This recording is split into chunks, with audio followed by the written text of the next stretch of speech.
Ow ow ow ow. Pain arced through every inch of his body as the stench of burnt flesh filled his nose.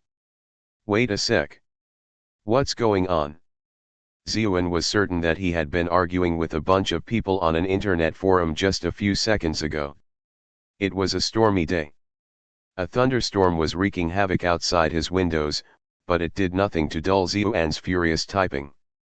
He was trolling the absolute shit out of a bunch of users on a forum, insulting them to the point of speechlessness, ahem, which is to say, he was gently persuading them through heartfelt appeals to their sense of decency. All of a sudden, there was a blinding flash of light accompanied by a thunderous cacophony. A basketball-sized clump of lightning drifted through his window, glowing with a strange, hazy red light. Following that, Ziyuan remembered hearing an absolutely miserable scream ring out, followed by an utterly indescribable sensation. He vaguely recalled seeing the keyboard in front of him vaporize into dust along with his hands, which had been placed on the keyboard. More and more of him had been vaporized, until finally, everything became a blank. Was I just hit by lightning? What the hell was that thing? Ball lightning? As a highly qualified keyboard warrior, he had naturally read up on these phenomena before. He was naturally quick-witted, and instead of feeling frightened, he was overcome with excitement and eagerness. Holy shit! Have I gained superpowers? Maybe I'm going to turn into the Flash. Or maybe even Captain Atom. He struggled to open his eyes, but everything in front of him was a blur. He had no idea where he was at all. Suddenly, a stabbing pain radiated into him from his fingertips. He jerked his gaze downwards and saw something before him, although he wasn't sure if he was just seeing things. There, floating in front of his fingers, was a keyboard. It looked identical to the one he normally used, but the keys looked gray and lifeless. He tried tapping on the keys, but none of them was budging at all. It was as though they were locked in place. You have successfully bound the Keyboard Warrior account. Upon fulfilling the necessary conditions, the relevant abilities shall be unlocked. An icy voice reverberated in Ziyuan's mind, scaring the crap out of him. What the hell? Ziyuan thought to himself. Why can't I be the Flash, Spider-Man, Iron Man, or something cool like that? Although the Keyboard Warrior title kinda fits my personality, it sounds weird. So what do I need to do to unlock these abilities? Ziyuan asked hurriedly. Collect the secret manuals from the 12 unknown regions of this world and then embed them in the F1 through F12 function keys.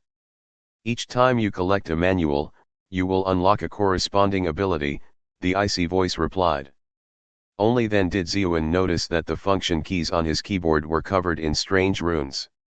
He surmised that these corresponded to those 12 so-called secret manuals.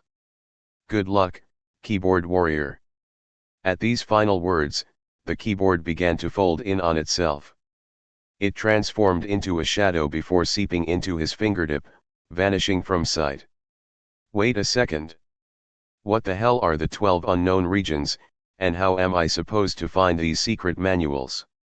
The words tumbled out of Ziyuan's mouth, but no matter how he shouted, there was no response from the icy voice. Ziyuan wanted to cuss. A keyboard? This is bullshit. Why do other protagonists get to start out with something cool, like the Midas touch and stuff, whereas I have all my abilities locked up? On top of that, the 12 unknown regions sounds incredibly dangerous, and I doubt they'll just hand out secret manuals freely. And I need to get 12 of them. This is bullshit. The haze around him began to dissipate. He felt warm sunlight shining down on him, and he could vaguely make out the sounds of others speaking nearby. That was odd. There's not even a cloud in the sky. Where in the world did the lightning come from? It makes no sense at all. This guy's probably done so many bad things that the heavens have decided to exact divine retribution on him. Hey, isn't that the useless son-in-law of the Chu clan? He should have thanked his lucky stars that a fairy maiden like Chu First Miss would fall for him, but was he? No. I heard that last night, on his wedding night, he actually snuck into his sister-in-law's bed. Holy crap! Is he planning on bagging both of them? Ehehe. Plenty of guys like to eye their sisters-in-law, after all. No wonder he got struck by lightning. Serves him right.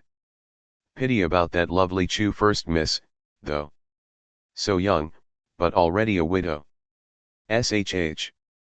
The Chu clan might hear you gossiping. They are searching everywhere for this animal. Zeoen was completely confused by what he was hearing. What is this nonsense? What the hell is going on? Everyone's just watching, but no one's even called for an ambulance. When I recover, I'm going to expose all of them and their shameless actions on social media. Out of the way. The coroners arrived, someone shouted out. Coroner. Zeoen was stunned. Shouldn't they call a doctor? Are they shooting a historical drama here? Moments later, he sensed someone crouched down by his side, who then began poking and prodding the hell out of him. A voice reported, sallow face. Body charred black. Hands balled loosely. Eyes and mouth still wide open. Body streaked red and purple, but flesh relatively unharmed. It would appear that he was indeed electrocuted to death. Zeoen was enraged to hear that. Dying was one thing, but dying in such an ugly fashion was simply unforgivable. He somehow mustered the strength to sit up, and he bellowed, "Hey! Can you at least put some makeup on me first before snapping pictures?" Zombie! The crowd around him screamed in unison. Zeoen was stunned. Everyone around him was indeed dressed in ancient period costumes, although they were decidedly low quality, unlike the extravagant, beautiful costumes he saw on TV. What was even more puzzling was the lack of cameras or cameramen nearby. In fact, he couldn't see so much as a cell phone anywhere. Nor did he see any telephone lines, cars, or any other traces of the modern world he was familiar with. So I didn't die? Have I transmigrated into another world? As a huge fan of web novels, Zeoen had read about many situations like this before, so he wasn't too shocked by this development. What manner of freakish demon are you? The coroner's lips quivered as he pointed at Zeoen in horror. He was so shocked that he fell flat onto his back. I'm not a freak, jackass. Can't you even tell the difference between a person and a corpse? I think you need to find a new day job. Cough, cough. Smoke rose ceaselessly from his mouth and nostrils as he spoke, causing him to choke on his words. Probably an after effect of being struck by lightning, he mused. Looking down at himself, Zeoen noticed that he was not dressed in his usual clothing, and his limbs were slimmer than he remembered them to be. A terrifying thought sprang into his mind. He hurriedly pulled open his pants and took a peek inside. A heart-wrenching shriek of agony ensued. Ah, phew, yuck. Where should have been a giant rock had been replaced by a tiny chick. No man could withstand the mental anguish of that. A sudden hush fell among the onlookers, and they hurriedly stepped aside to open up a pathway for an approaching figure. Some nervously lowered their heads and snuck secret glances at the new arrival. Zeoen subconsciously turned to look as well, and it finally dawned on him why the crowd was reacting in such a manner. A woman dressed in white was walking serenely towards him. Her eyes were clear, and her skin was snowy white. Her perfectly shaped eyebrows looked like the masterpiece of a skilled artist. A gentle breeze seemed to accompany her every step, rustling the hem of her white dress and fluttering her beautiful black hair. A pale blue belt encircled her slender, willowy waist. She drifted towards him like an ephemeral fairy maiden amidst the clouds. Holy shit! Zeoen floundered for the right words to properly describe this immaculate beauty before him, only to fail miserably. He cursed himself for not studying harder at school. The woman came to a halt right before him and gazed down. Zeoen feebly crawled to his feet and said, "Hey, babe. Do you have a boyfriend? If you do, would you consider dropping him for me? Otherwise, I'm perfectly fine with being your secret lover too." Displeasure clouded the woman's face. She uttered coldly, "It's only been a few hours since our wedding, Ziuan, and you suddenly can't recognize me anymore." Woo woo woo ya. Ziuan was speechless. The beautiful woman before me, who looks so perfect that she could have come out of a portrait, is actually this poor bastard's wife? Not to mention, this poor bastard who had been killed by lightning was also named Ziuan? This revelation suddenly brought a flood of information into his mind, which felt familiar yet foreign. It felt familiar because this world was very similar to that of ancient China, sharing a similar language and culture. But at the same time, it felt foreign because this was a world of cultivation, a world where people could reach incredible heights of strength, becoming mighty enough to cleave entire seas with a slash of their swords, or leap beyond the horizon in a single bound. It wasn't exactly the same as the world of the Xiangxia cultivation novels he had read. In this world, power was mostly concentrated in the hands of the royal court. The stronger one was, the greater power and authority one would be able to amass. This land was known as that of the Zhou dynasty, and its current emperor was one of the most powerful cultivators in the land. The Zhou dynasty was an incomparably flourishing one, and it had lasted far longer than any of ancient China's dynasties.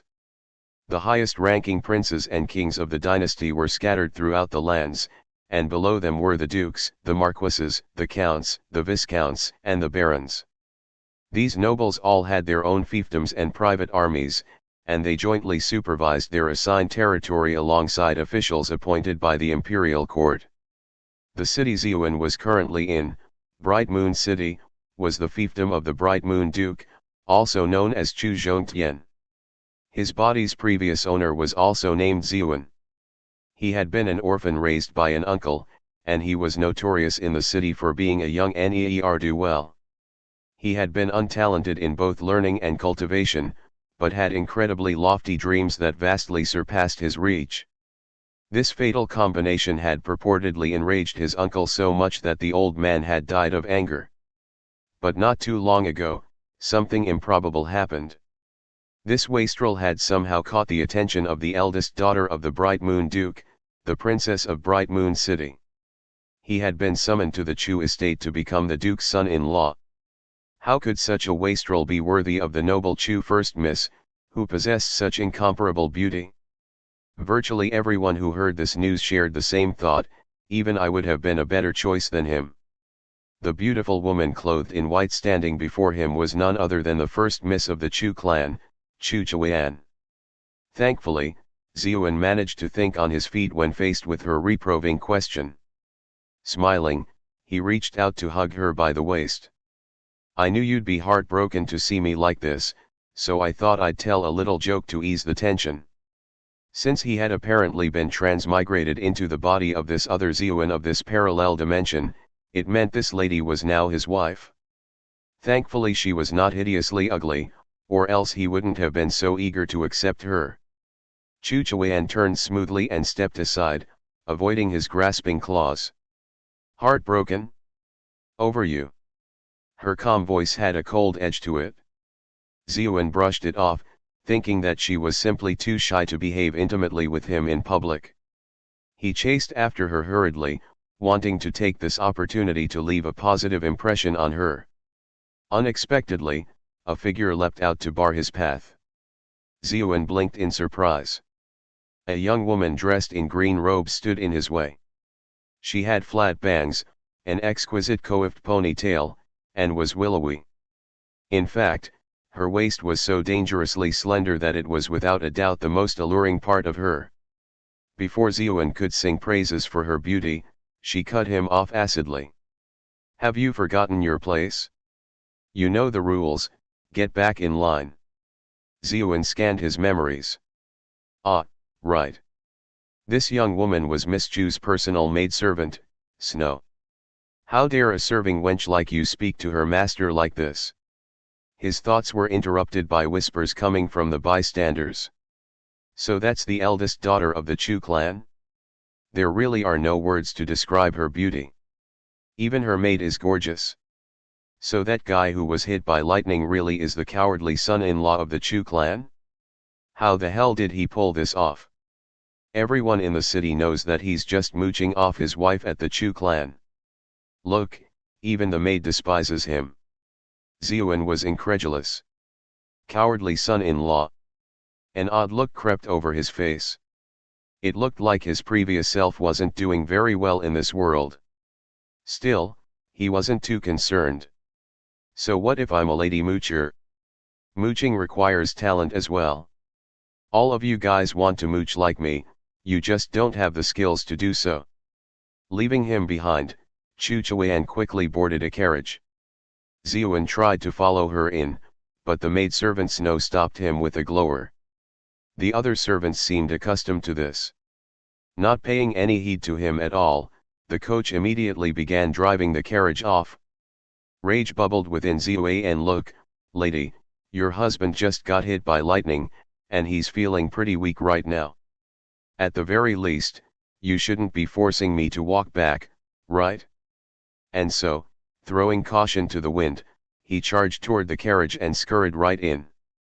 The carriage was filled with a faint yet mesmerizing scent. Chu Chuan looked up from her book, startled to see him suddenly barge in. In the past, he had always obediently stayed outside. She stared at him in bewilderment for a moment there, not knowing what to do. Just as Ziyuan was about to speak, the title of her book caught his eye, Sweet Pampered Wife, Dominating Sword Immortals 99 Days of Searching for Love. He blinked. 1. In a heartbeat, Snow furiously charged in after him. Ugh, I swear, you.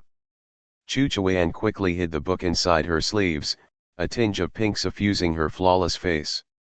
Forget it, Snow. Just let him stay inside. Snow glared at Ziyuan before storming out to sit at the front of the carriage. Did you see something just now? Chu Chuan's eyes flashed dangerously. Ziyuan hurriedly shook his head. I didn't see a thing. So this world has pulpy romance fiction? And the names are just as shameless as the sappy romance novels back on Earth. He had not expected an ice princess like her to favor such steamy novels. He could tell, however, that she didn't believe him. Frightened that she might kill him to cover up her secret, Ziyuan hurriedly changed the subject. Sweetheart, have you heard of an unknown region? Which one is closest to our home? Her eyes widened noticeably. Where did you learn of this phrase, unknown region? Outside the carriage, a crafty look flashed across Snow's eyes as well, but she hurriedly lowered her head to disguise it. Ziyuan replied almost casually, I heard someone mention it. Impossible. Chu Chuan frowned.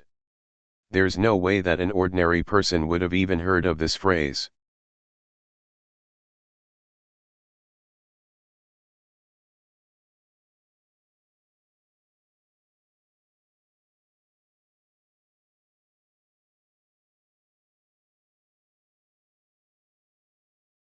Noticing Ziyuan's confusion, Chu Chuan replied slowly, I don't care where you heard this phrase from.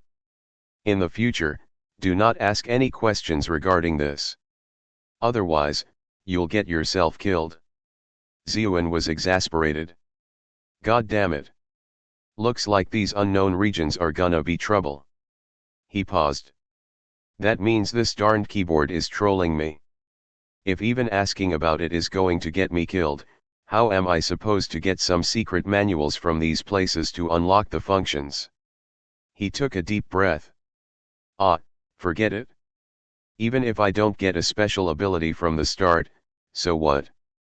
To start this transmigration with such a hot wife is a stroke of decent luck. I'll work everything else out. The huge difference in status between him and his wife did not overly worry him. This was a common theme in many of the web novels he had read before, and he knew he could borrow the techniques used by male leads such as Xiang Xiaolong 1, Wei Xiaobao 2, or Song Qingsha 3. Even if you are a glacier, I'm sure I can melt you. Just imagining how he had shared a bed with this fairy-like beauty the previous night was enough to get his heart pumping. Whoa, boy. Calm down, and wipe that drool. Keep it cool. Ziuan stopped asking questions so as to avoid arousing any suspicions. His wife clearly had no interest in further conversation, so he looked out the window to gaze at the surroundings instead. After a short while, city walls appeared in the distance. By the standards of ancient China, the city of him before him was indubitably a major one. While he was entering through the city gates, he noticed a massive plaque hanging above calligraphed with the name of the city, Bright Moon City. I should find a chance to buy a map and see where the city is located in the empire, he mused to himself. Even such basic information was beyond the knowledge of the original owner of this body. He was truly a good-for-nothing. He continued to study the city streets. Although they couldn't compare to any modern city center, the streets still bustled with activity, brimming with people and merchants. What surprised him the most, however, was that the carriage wasn't jolted by bumps at all. It raced through the streets as smoothly as the finest of cars back in the modern world.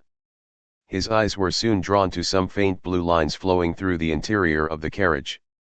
It almost looked like a series of electric circuits. Is this one of the legendary formations? They're using a formation on a carriage.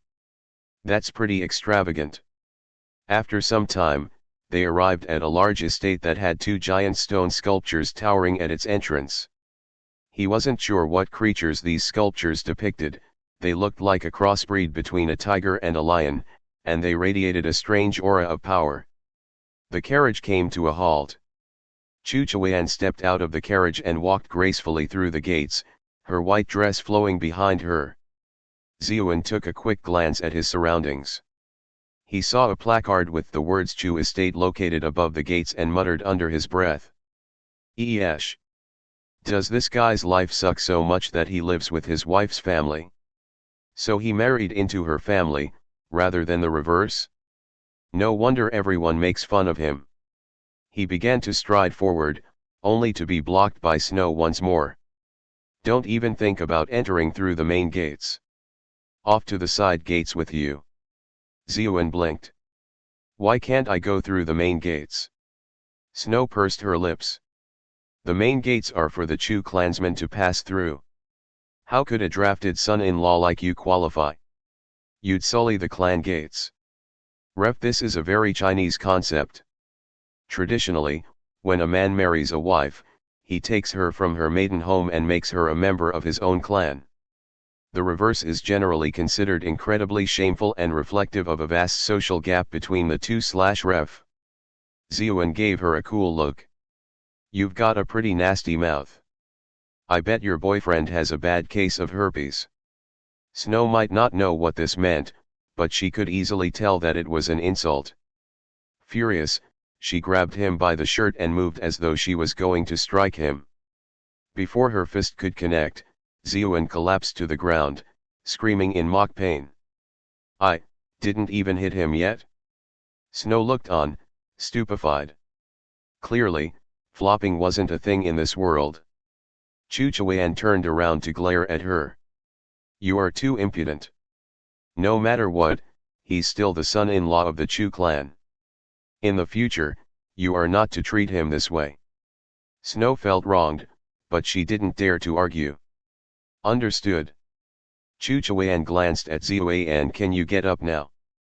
Ziuan clambered quickly to his feet, then said with a cheeky grin, I knew you cared about me. Chu Chuan frowned, subconsciously taking a step away from him to put some distance between them. She turned and began to walk inside. Her voice floated back, Father and Mother are waiting inside.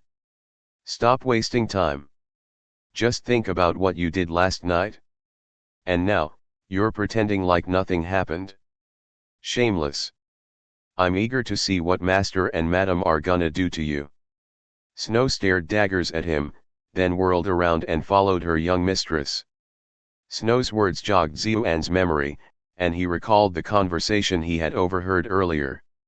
Apparently, the previous Ziuan had clambered into his sister-in-law's bed last night. Oh, God. Apparently I'm starting this game on hell difficulty. Quickly considering his options, he grabbed his head and whined, my head hurts, before toppling towards the two women. Unfortunately, both stepped nimbly aside, leaving him to crash unceremoniously to the ground. This stunt left Ziuan in unbearable agony, but he didn't dare cry out. Clearly, the same trick wasn't going to work twice.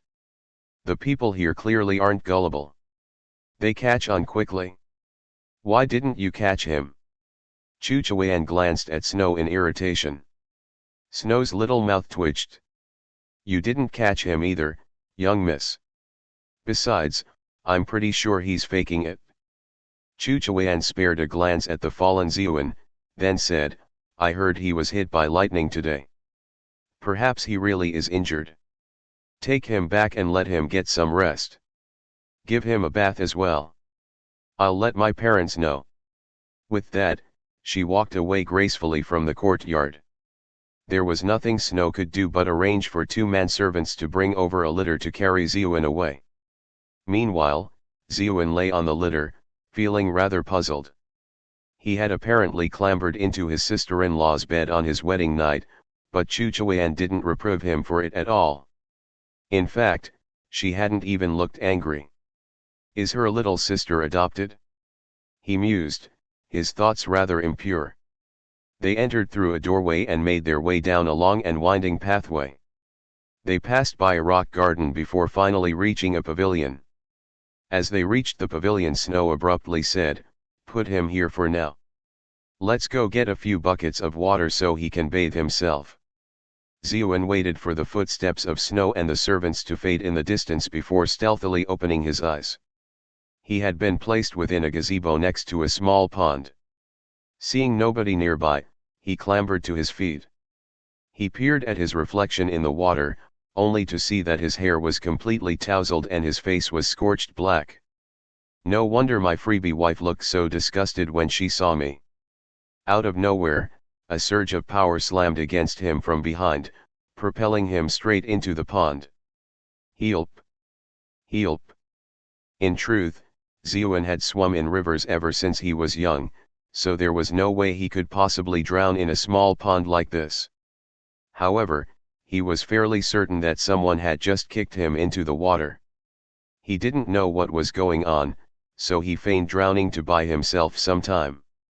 As he splashed around, he could vaguely make out a willowy form standing by the side of the water, smiling coldly at him. Ziuan was perturbed. Why does Snow want to kill me?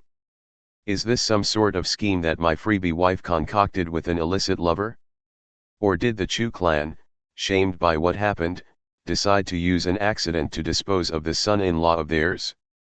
Multiple possibilities spun around in his mind. He decided to take his ruse all the way, going limp and floating to the surface of the water as if he had truly drowned. This seemed to surprise Snow. He's dead already? He got off easy, she chirped. She tossed out a ribbon from within her sleeves and hooked it around the corpse floating in the pond. Ziuan was startled. So this little wench knows martial arts? I should be more cautious of her then. Snow squatted down by the water, reaching out towards his neck to check his pulse. Right at that moment, the dead Ziuan opened his eyes and blasted a mouthful of water into Snow's face. As Snow instinctively closed her eyes, he pulled her toward him, dragging her down into the water with him. Snow knew instantly that she had fallen into a trap. She subconsciously began to circulate her ki, intending to beat him up, but as soon as she opened her mouth, she swallowed a large mouthful of water. Gurg! Gurg! This was an era where few knew how to swim.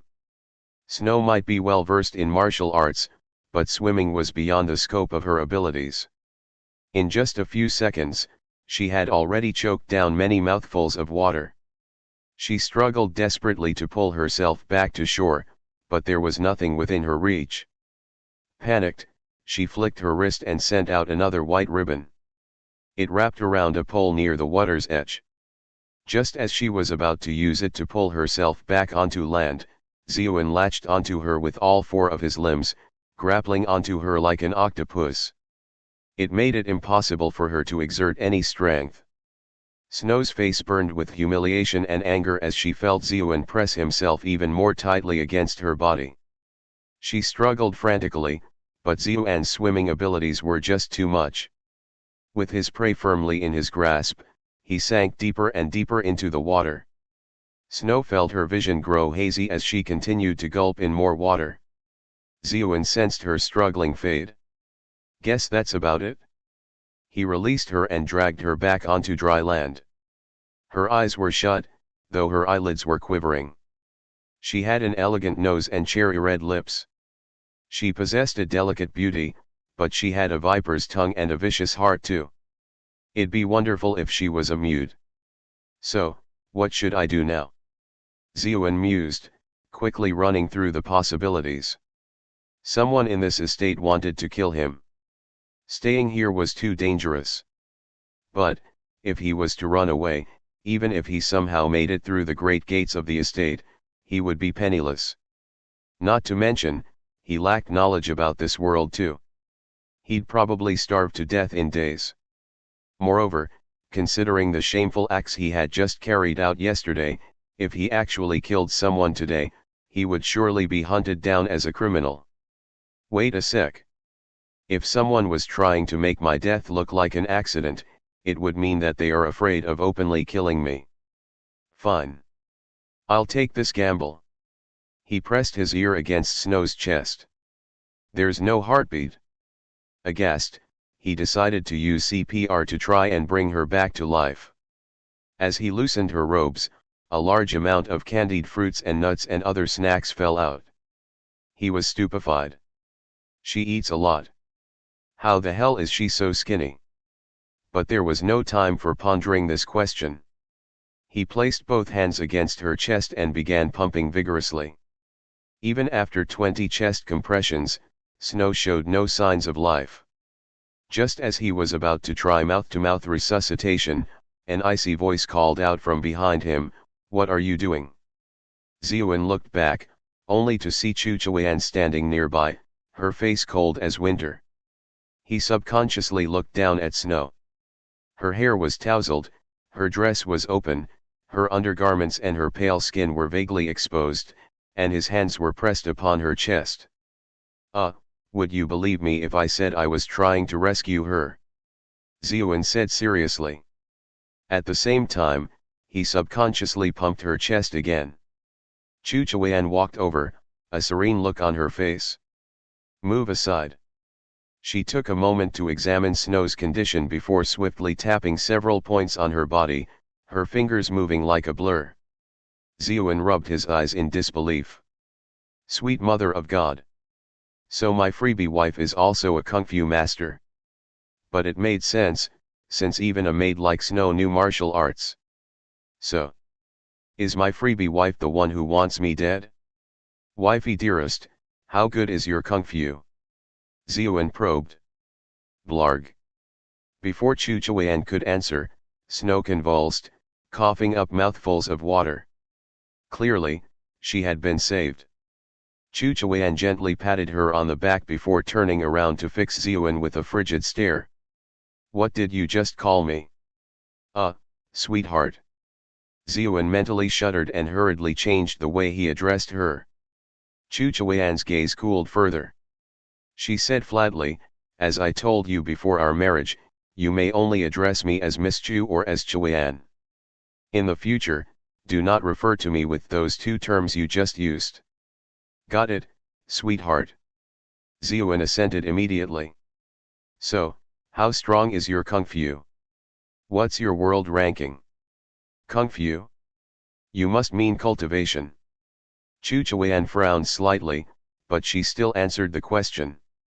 "The world is a vast place. No matter how strong you are, there is always someone stronger, there is always a heaven beyond the heavens. How could I possibly know what my ranking is?" Zeon mumbled, "Guess that means you suck." Chuchuan took a deep breath, but before she could reply, Zeon pressed on, "Don't worry, though. We're family now, so I won't look down at you. How about this? Why don't you teach me some martial arts?" Do you know any mysterious techniques that could allow someone to accomplish in 1 year what takes normal people 10? Or maybe an ultimate attack that can be quickly mastered? That's how these stories are supposed to go, right? Clearly, someone in the estate wanted him dead. He felt like danger was lurking in every corner, which made it necessary for him to quickly raise his strength so that he could protect himself. Moreover, some knowledge of martial arts would greatly aid him in exploring the unknown regions in the future. There are no such techniques, Chu Chuan said dismissively. And even if there were, you wouldn't be able to master them. Impossible. Ziyuan leapt to his feet. I'm sure I'm a 1 in a million talent. How could someone like me be unable to master your techniques? I bet you just don't want to teach me. Chu Chuan replied, all cultivators in the world begin tempering their body from a young age. This process requires a large amount of elementum. After reaching adulthood, your body would have fully matured, and there would be no point in wasting resources on it. Your talent is just barely a lower ding, a lower fourth class. Even if you had begun training in your youth, there would still be no hope. She slightly shook her head. What the hell is a lower ding?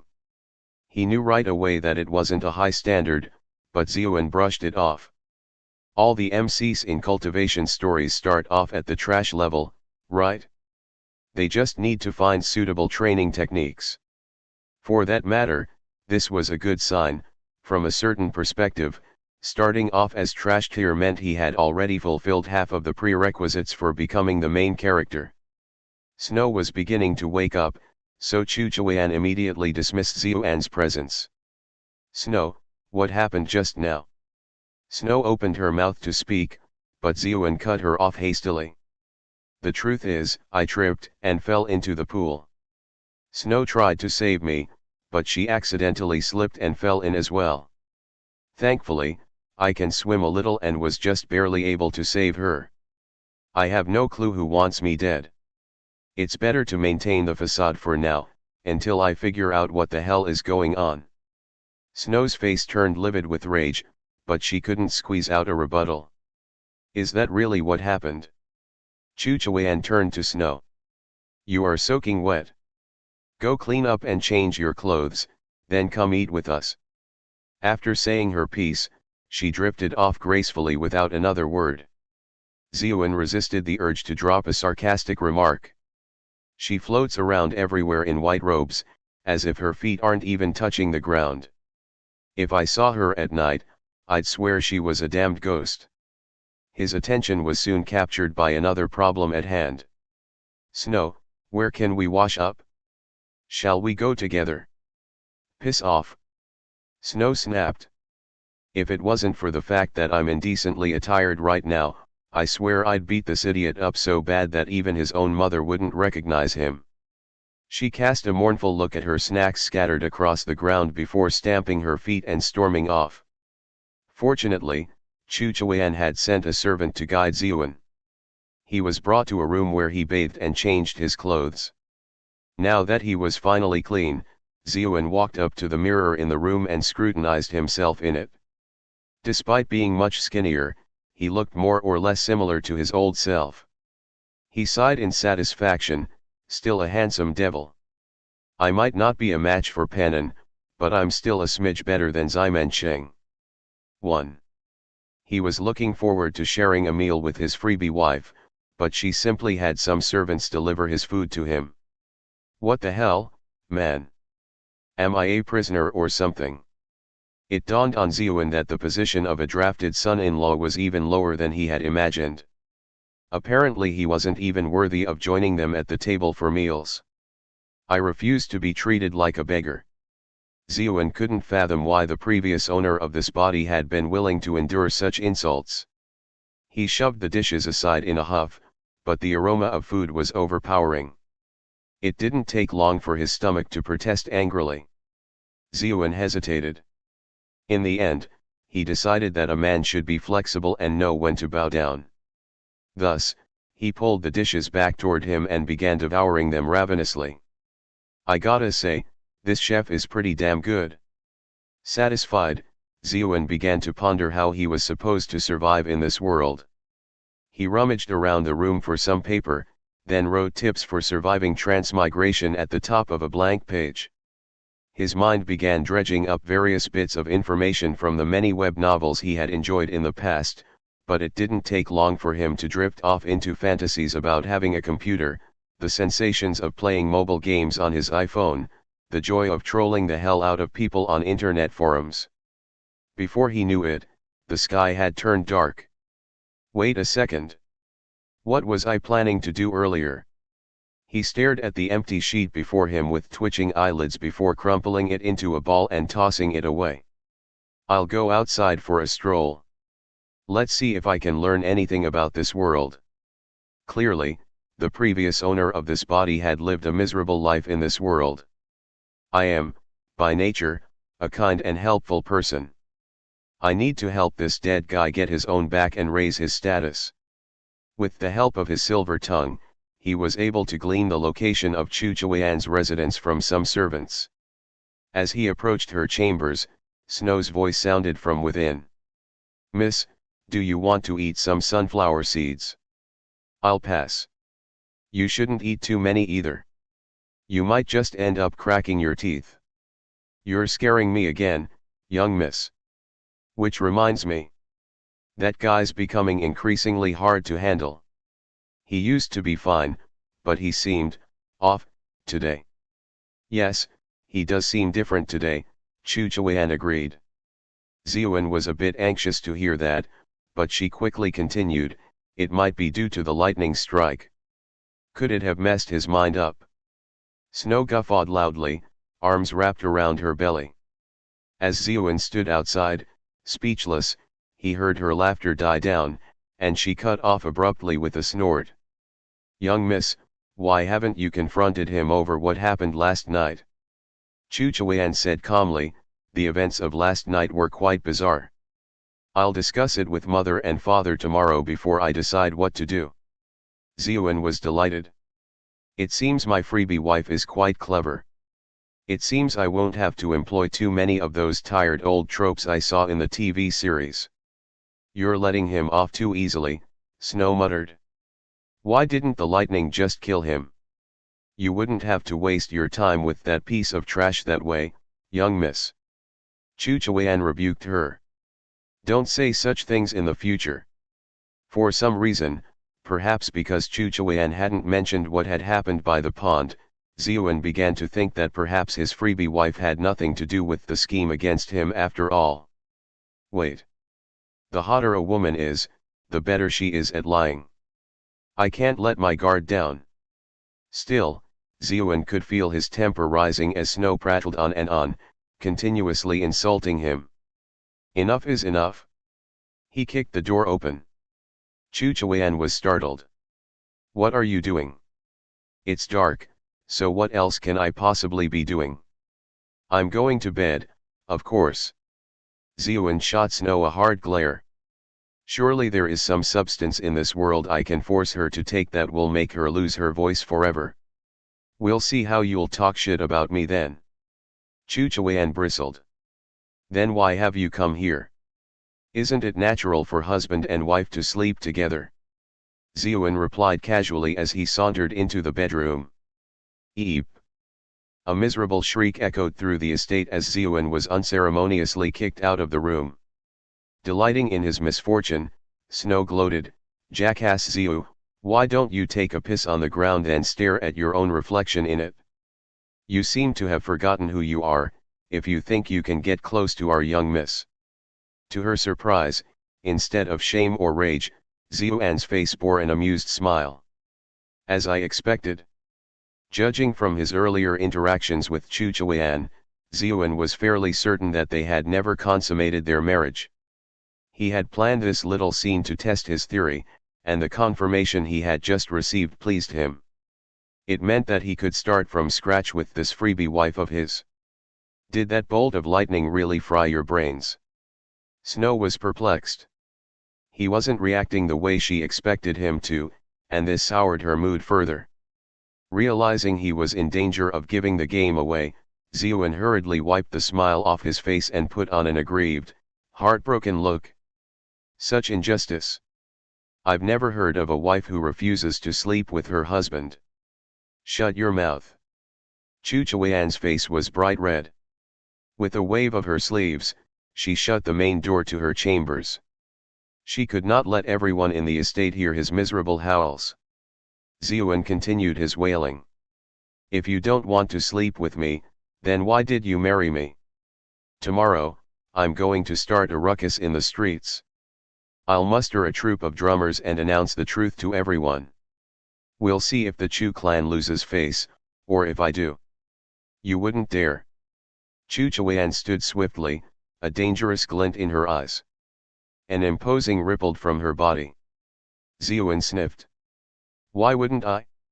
My reputation is already in tatters anyway. Besides, isn't this what you want as well? To let the other rich young masters know that you are pure and unsullied.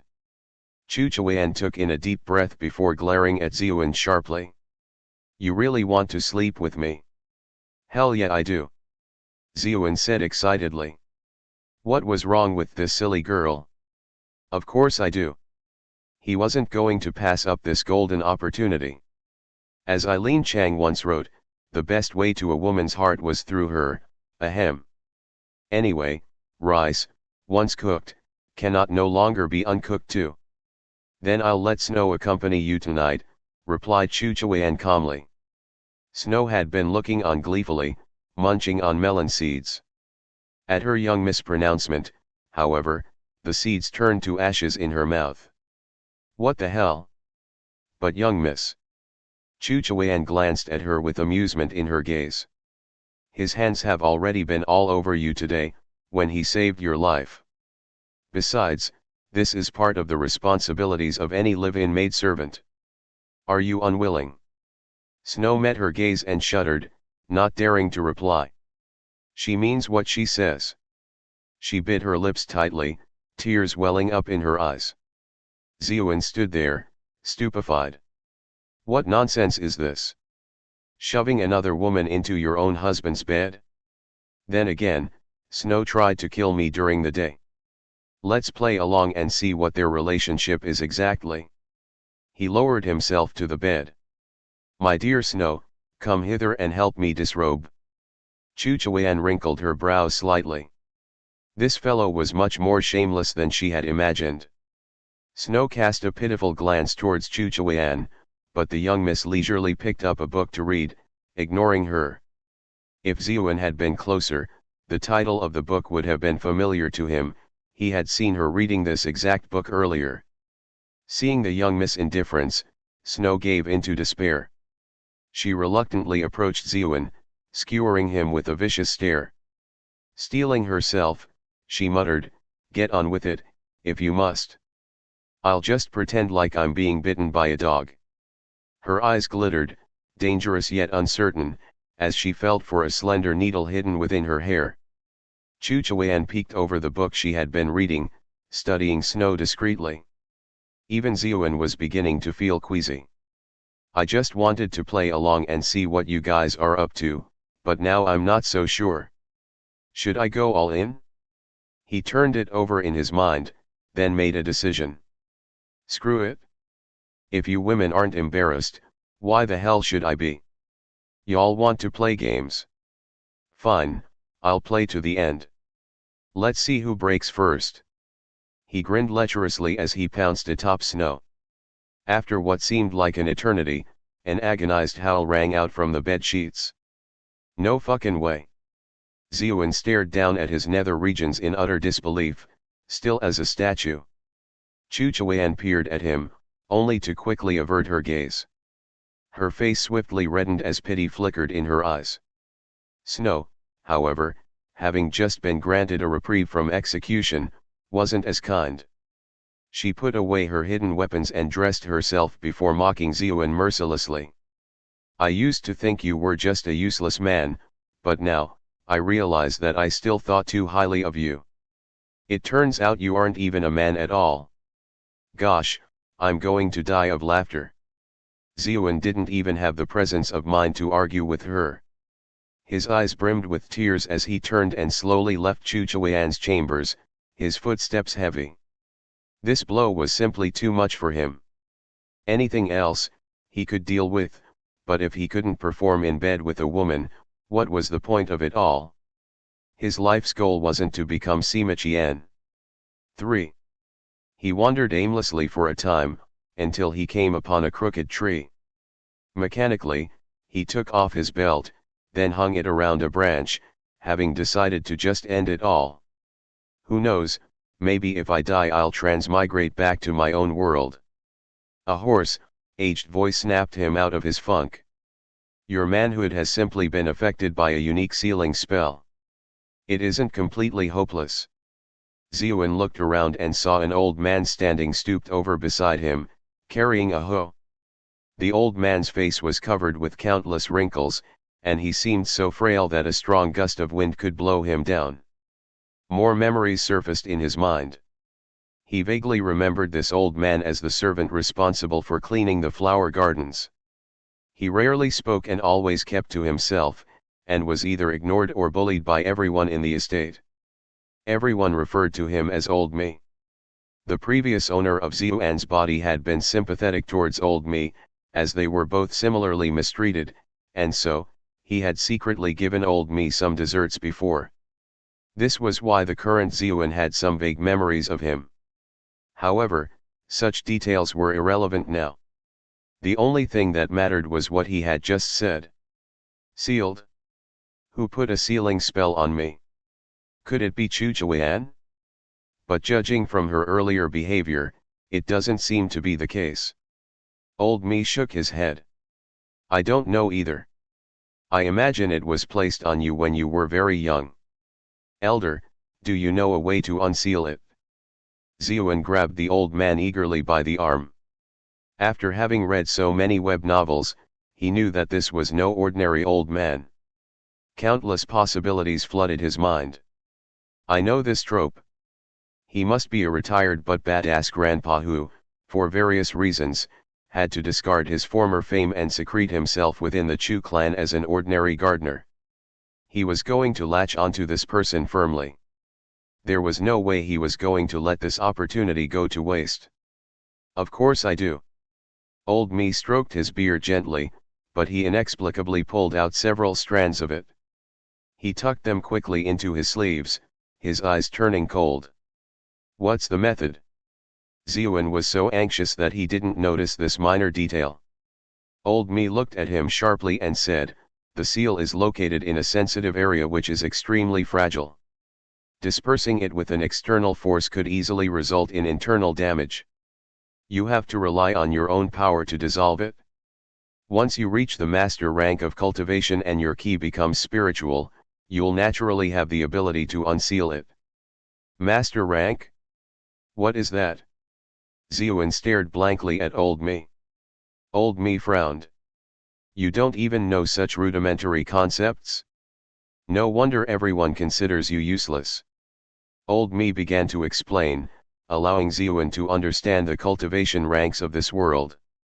The vast majority of cultivators were graded across 9 ranks. Cultivators of the first rank would learn to use unique breathing techniques to harmonize with the natural world, drawing elemental ki into their bodies. This signified that they had formally embarked upon the path of cultivation. The second rank involved using that ki to temper their skin, increasing the rate of ki absorption. The third rank involved tempering the flesh, while the fourth rank involved tempering the muscles. The fifth rank tempered the bones, the sixth rank tempered the marrow, the seventh rank tempered the blood, while the eighth rank tempered your internal organs and established a network of ki meridians throughout your body. The ninth rank tempered the brain and the senses, allowing the storage of raw ki. Once cultivators were able to unite the raw, unruly streams of ki in the body into a ki vortex, the ki would continuously strengthen their limbs and bones, allowing them to attain the rank of master. Masters who managed to develop their spiritual perception would be able to further rise to the rank of Grand Master and control the fates of all those beneath them. Above the Grand Masters stood the Earth Immortals, who could topple mountains and overturn the seas with a wave of their hand. They were like the gods of the ancient legends. Temper the skin, flesh, and bones. That's a rather casual way of setting up the ranks, Ziyuan mused to himself, an odd look on his face. So what comes after Earth Immortals? After Earth Immortals. Old Me gazed at the stars with a hint of eager anticipation. It is said that one will be able to wander through the stars and gain eternal life. Alas, no one in all of history has ever reached this rank. Ziyuan was not interested in far-flung possibilities. He quickly brought the conversation back to the most pressing topic. I've been told that I have no talent, and I'm already an adult. How can I possibly reach the master rank? Old Me glanced at him. It is indeed pointless for you to train in any ordinary techniques. I, however, just so happen to possess a peculiar, ancient technique that I acquired in my early days. It should suit you perfectly. What's so peculiar about it? Ziyuan's heart tightened. Old Me replied, ordinary cultivators rely on keystones as well as various medicines and herbs to help them absorb natural energy. They use this energy to strengthen the body by creating key meridians throughout their bodies. With your talent though, putting aside the fact that you are already an adult, you would only be able to attain the third rank even if you had access to vast amounts of keystones. No one in their right mind would waste such a rare and valuable resource on one such as you. But my technique is different. It is the essence of rebirth through destruction. To master it, all you need to do is to get beaten up. Repeatedly. The more badly you get beat up, the more easily you will rise through the ranks. Ziyuan's head spun. Why would such a ridiculous technique even exist in this world? Old Me was furious. Ignorant child. This divine technique is the only technique in the world that can grant ahem. He cut off abruptly and pulled himself back on track. So, do you want to train in it or not? Yes. Of course I want to train in it.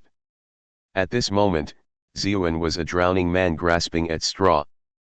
For the sake of his pride and joy, even the most ridiculous of techniques was worth a shot. But the two of us have never even met. Why are you being so kind to me? Old Me let out a long sigh. The truth is, I don't have much time left. I do not wish for this technique to be buried in the dirt with me. Ziyuan finally understood the situation. Elder, may I ask your venerable name? I will definitely bring this technique to new heights and uphold your reputation. By now, he was convinced that Old Me wasn't the man's real name.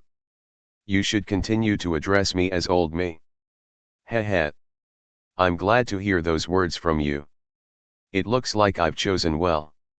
Old Me chuckled eerily. Take this book back and slowly analyze it. Seek me out if there's anything you don't understand. Old Me tossed him a black scroll, then turned to leave. He struggled to hide his delight. Finally. After so many years, I've finally found an appropriate host. Many years ago, he had been given a top-secret mission. He had faced death countless times before finally managing to acquire the secret manual, but he chose not to turn it in afterwards. Instead, he killed his comrades, feigned death, and hid away, training in the art in secret. Alas, there's no such thing as a perfect secret. The organization that had hired him had caught wind of him and was close to uncovering his location. He had yet to fully master this marvelous art, and so was not fully equipped to face them head-on. The best option left to him was to completely alter his identity by employing a possession and rebirth technique he had acquired in his youth. In the first place, Old Me's current body was frail and decrepit. He had long sought to find a new body, and the current threat facing him only intensified his need. However, finding a suitable host was no easy task. First and foremost, his target had to be trained in the same technique as him, only then would he be able to pour his base of cultivation into the target. Second, his target had to have a yin-dominant body. Possession was a highly dangerous endeavor, the possessor had to find a host that matched them almost perfectly. Old Me himself was a eunuch, if he tried to possess a forceful, yang-dominant personality, he would most likely be burned alive. On the other hand, he was reluctant to transfer himself into yet another eunuch. In every world, eunuchs dreamed of being full and complete men. Who would be willing to be reborn as a eunuch? As a result of these conflicting requirements, old me had yet to find a suitable candidate, until now, when he finally encountered this useless son-in-law of the Chu clan. The way the child had been sealed made him equivalent to a eunuch, but he wasn't really one. Old me was confident of slowly repairing it once he took over the child's body. Just as importantly, he didn't seem to have any real family or friends. Even if he were to be possessed, any strange new mannerisms or personality changes would most likely go unnoticed. Moreover, this person was the son-in-law of the Chu clan. In the future, he would have plenty of opportunities to win fortune and glory. And, he had an absolutely gorgeous wife. Even a eunuch like old me was aroused by the thought of Chu Chuyan's beautiful visage. Ziyuan knew none of this, of course. He eyed the scroll in his hands with excitement. This was his only hope, after all. He quickly made his way back to his room, eager to examine the scroll in private. He could not puzzle out what the scroll was made of. It seemed to be solid gold but was somehow silken to the touch. While he was browsing through its content, a cold, mechanical voice reverberated in his mind. Detected, Mountain Secret Scroll, Phoenix Nirvana Sutra. Consume it to activate a keyboard function. Ziyuan was stunned. He hadn't expected a secret manual to fall into his lap so easily. Aren't the 12 unknowable places supposed to be super deadly and super mysterious places? Aren't the scrolls supposed to be almost impossible to get? Despite his shock, he agreed to it without hesitation. In a heartbeat, the keyboard appeared before his hands. The scroll transformed into a streak of golden light that was sucked into the F2 key. The runes inscribed in the key glowed with that golden light, and the keyboard came to life, its keys glowing with subtle backlighting.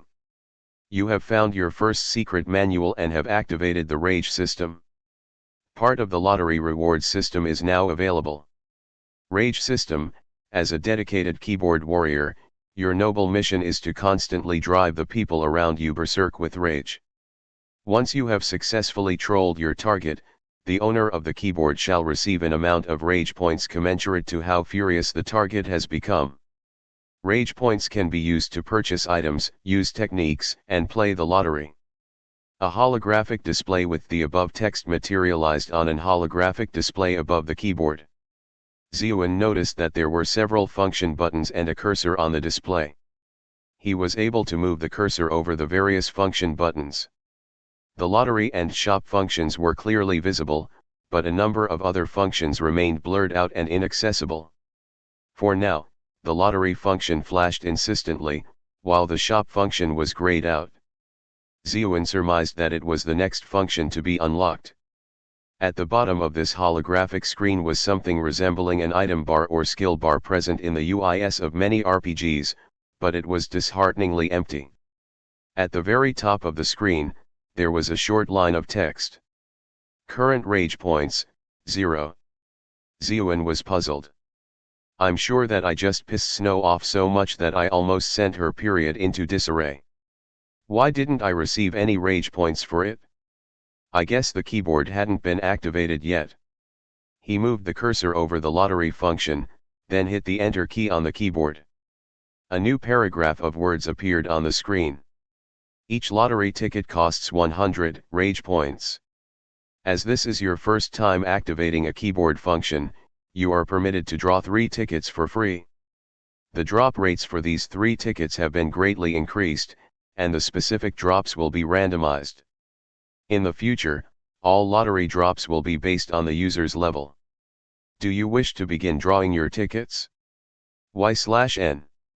Holy shit, so this is a newbie gift package. Ziyuan excitedly clicked on yes. A light marker suddenly appeared on the keyboard and began randomly flashing across the keys. Ziyuan watched with eager anticipation. What sort of reward would come up? A level 999 artifact saber? An incomparably powerful pet? A hot little fairy maiden companion wouldn't be bad either. As he was salivating over the possibilities, he saw the light marker suddenly come to a halt on the space key. 3 words appeared on the screen: "Thanks for playing." Zeoen was dumbfounded. "Didn't you say the drop rates were greatly increased? I want my Midas touch. I want my completely overpowered MC power-up system." After all the exciting things he had imagined, this was a real downer. This keyboard system must be the laughingstock of whatever system universe it comes from. Do you wish to continue drawing prizes? Y/N. You can go straight to hell. Zeoen gritted his teeth. Just as he was about to push the yes button, a sudden thought came to his mind. He quickly ran to a basin of water and washed his face before finally drawing his second prize. This time, he didn't let himself get lost in wild flights of fantasy. He stared unblinkingly at the light marker, calculating how much time the light spent atop each key. It would stop the longest on the space key, linger a little shorter on the number keys, and flit across the letter keys at lightning speed. I bet the amount of time it spends on each key corresponds to how valuable the prize under that key is. Still, his expectations had been lowered significantly by the earlier dismay. Anything would be better than the space bar. His prayers were seemingly answered. The light marker slowly came to a halt atop the Q key. Something appeared on the screen, and this time it wasn't a "thank you for playing." Zeoen was overjoyed, but his smile quickly morphed into a rictus of disgust. Why does this reward look exactly like the steel wool pads we used for scrubbing pots in the kitchen? Is the system encouraging me to walk the path of a chef? Or perhaps the path of a transmigrant merchant? Hell, I used to buy those things in packs of 4. Why the hell would it appear in this reward system? Zeoen was beginning to question the meaning of life itself. Congratulations! You have won an Eris Ball of Delights. 1. What the actual foo dash? He knew deep down that the system was trolling him. He could almost hear its mechanical laughter ringing in his ears. His train of thought was interrupted by a new line of words that appeared on the screen next to the ball of steel wool. Holding on to hope, he leaned over to read it. Eris Ball of Delights. Legends say that this artifact is capable of granting rich women unspeakable delight. Alas, behind this great joy lies the tremendous suffering endured by countless boy toys. Thus, a particularly clever boy toy devised this item to protect himself. Artifact effect: after using this artifact, any pain inflicted upon you by a woman wealthier than you is transformed into sheer bliss. Warning: this artifact does not lower the actual amount of damage you take. If a rich woman inflicts lethal damage to you, you will not die but be left with your last sliver of health. Do you wish to store this item into your item bar? You can use it when you wish by hitting the Q key. Oh God, stop messing with me. Zeoen stared at the now materialized ball of steel wool in his hand. He was tempted to hurl it to the ground. What the hell is this thing good for? It's almost completely useless, and it comes with a bunch of conditions for use. I'm not gonna become some rich lady's boy toy. How the hell am I supposed to use this? Stone-faced, Zeoen stored the ball of steel wool into his item bar. He ran over to the basin of water and washed his face again. Still not convinced that he had washed the bad luck away, he proceeded to wash his hands vigorously as well. Only then did he draw his third reward. The light marker flickered across the keyboard once more as Zeoen watched anxiously. Please don't be the space bar. Please don't be the Q key. Finally, the ball of light came to a halt atop the B key. The cold, mechanical voice thundered, "Congratulations on winning Poisonous Prick." Zeoen was so incredulous, he nearly spat out a mouthful of blood. This keyboard is absolutely lewd. What kind of messed up reward is this? It wasn't until he saw the image of a pitch-black dagger appear on the screen that he realized it was his own thoughts that were lewd. 1. Poisonous Prick. there was once a man who licked this dagger gingerly just as victory was within his grasp. That one action cost him his life. Before he died, the last thing he said was poisonous prick. Artifact effect, this is a cursed dagger. Anyone injured by this dagger will perish immediately. Zeoin let out a sigh of relief. Despite its odd name, it was essentially an incredibly powerful weapon. Of course, the biggest challenge was that he actually had to injure his foe with it first. After having seen how powerful Snow and Chuchuan were, he knew that even touching them in a real fight was next to impossible, let alone actually causing them injury. I better keep it low-key for now. Sneak attacks are the name of the game. In Duke of Mount Deer, Wei Xiaobao was able to use one sharp dagger to win the love of 7 beautiful ladies. I'm sure I'll be able to use mine to win at least 70. Wait a sec. Zeoin blinked. If I accidentally scratch myself with it, will I die? He stared at the shiny dagger in his hand. He had an inexplicable urge to test this, but he quickly quelled the thought of using himself as a guinea pig. That'd be a dumb way to die. Excited by his success, Zeoin tried to draw more lottery tickets, but each time, he was met with the same response, not enough rage points. Trolling for rage? That's easy. Zeoin stroked his chin as his mind turned towards Snow. He let out an evil cackle. Eep. I'm laughing like I'm the villain in this story. But he couldn't help himself. Thinking about Snow automatically brought up the embarrassing events that had transpired earlier. His face began to twitch, and his joy at acquiring a priceless treasure instantly vanished.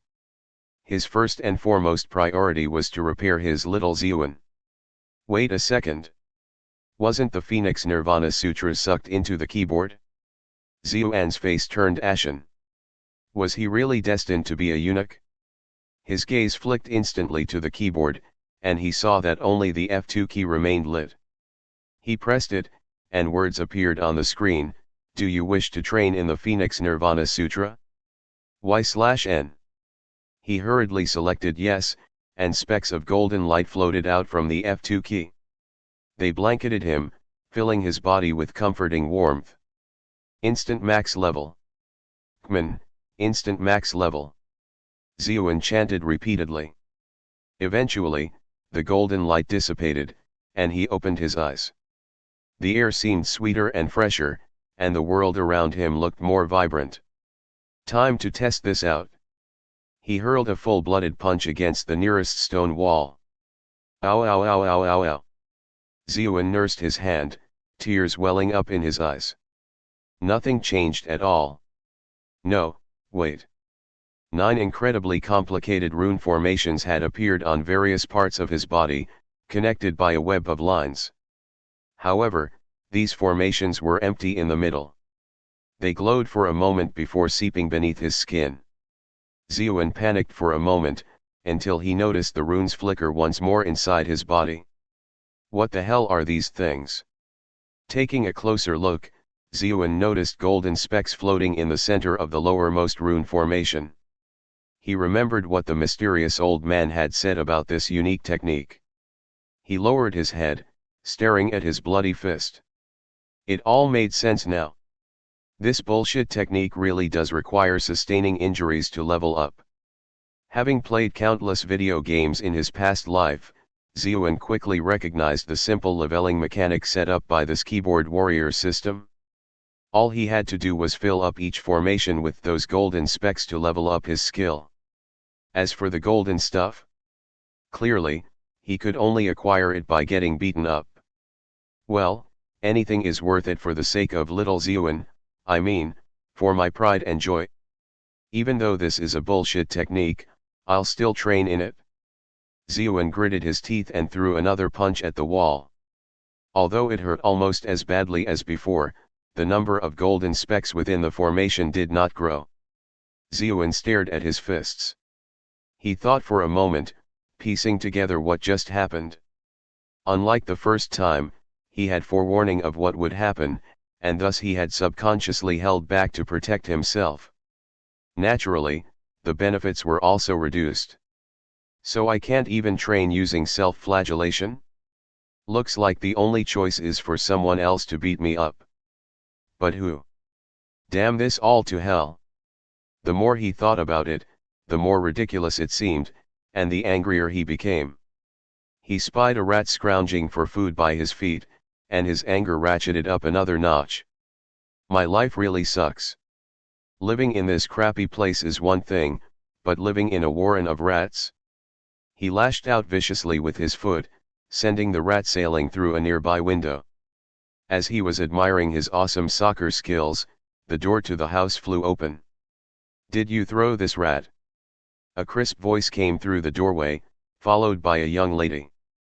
She was short and slender, with red lips and perfectly white teeth. Her hair was short but neatly cut, and her bangs just barely reached her eyes. Her perfectly adorable image was somewhat marred by the rat in her hand. Squeak! Squeak! The rat squealed and struggled vainly in vain.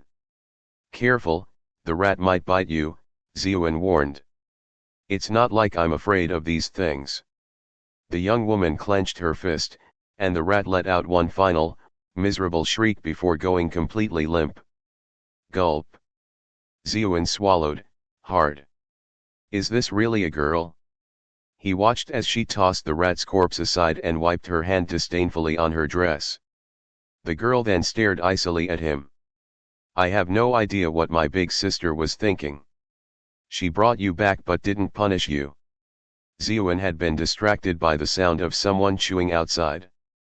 He was just about to ask about it when her words struck him like a hammer. Big sister.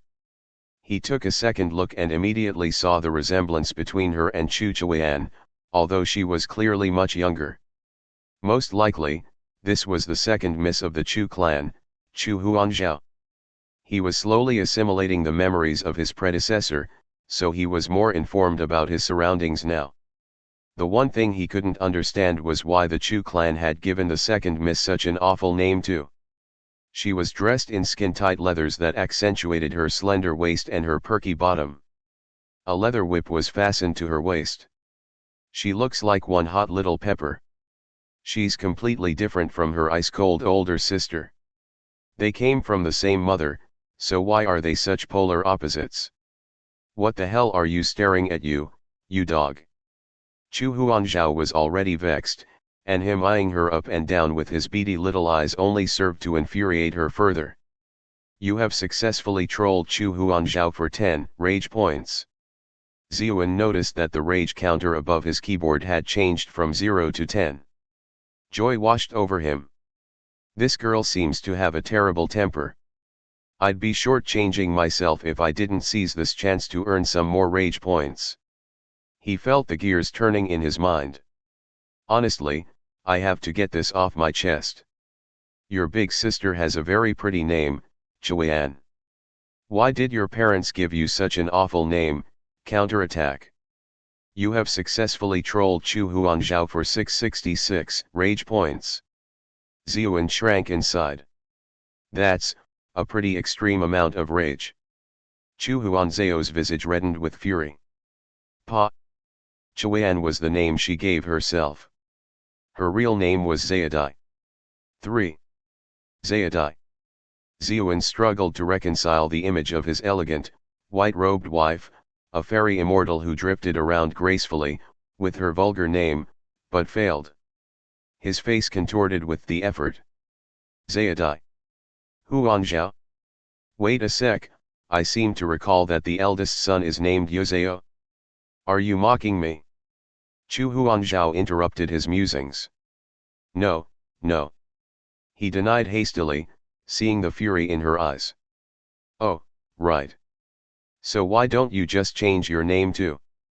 You have successfully trolled Chu Huanzhao for 199 rage points. I want to, but my parents won't let me, nor will my sister. Humph. She was able to change her name, but she doesn't give a damn about anyone else. Her face clouded over with anguish as she recalled the lifelong abuse she had received from her classmates. Wait a sec. Chu Huanzhao suddenly remembered who she was talking to. Stop trying to make friends with me. I've got a score to settle with you regarding last night. Ziuan was happily counting all the rage points he had just accumulated. He had 875 rage points, enough to draw 8 prizes. This time, I'm bound to get something better than the useless crap I drew last time, right? Distracted by this, he replied offhandedly, "Oh, I'm sure what happened last night was just a misunderstanding. You climbed into my bed. How is that a misunderstanding?" Chu Huanzhao smiled coldly. "You have successfully trolled Chu Huanzhao for 10 rage points. Huh. So few rage points for that? Clearly, she has a lot of issues about her name in particular. Then why didn't you stop me?" "You could have called for guards or something," replied Ziuan. Chu Huanzhao's pale face flushed beet red. "I don't know what happened either. I think I was asleep. Well, and I was drunk. I don't know how I ended up in your room. Honestly, I'm sure something strange is afoot." Ziuan cast aside the notion of accumulating more rage points. The most important task at hand was to pacify this little brat from hell. I wonder if she knows martial arts. Young people often underestimated their own strength and did not know when to hold back. If she killed him by accident, he wouldn't even have the chance to mourn his own passing.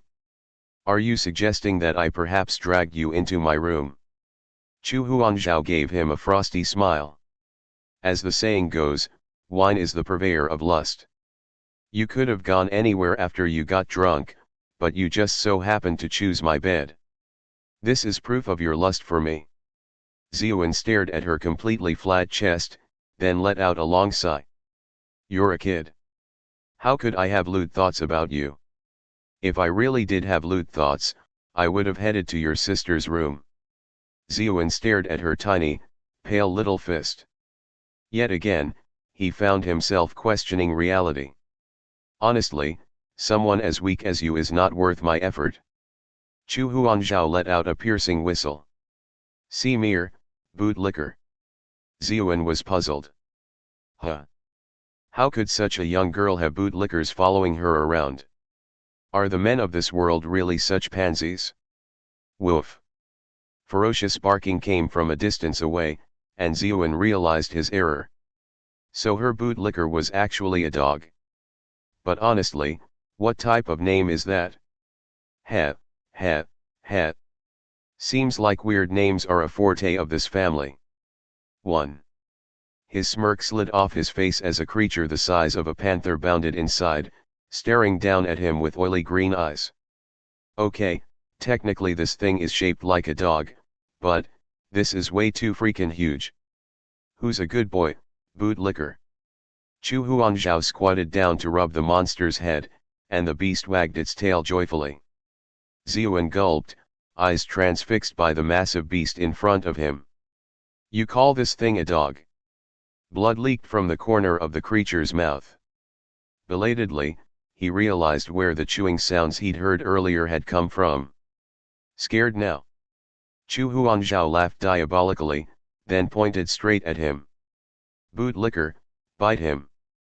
Bite him hard." In one smooth motion, the huge dog leapt towards Ziuan without a moment's hesitation. Clearly, this wasn't its first rodeo. Blood drained from Ziuan's face as he saw that giant, bloody maw flying towards him. "That huge thing will take off my entire arm in one bite?" Even more concerning, he knew just how deadly rabies could be. Who knew what sort of deadly viruses the dog's drool contained? This world didn't have rabies shots. If he was infected, he'd be doomed. On top of all that, the beast had just eaten a few rats alive. Maybe it was now carrying some rat plagues. Ziuan reacted without thought, leaping frantically to the side. The dog landed on a chair next to the bed, shattering it to pieces. "Oh my sweet Lord Almighty!"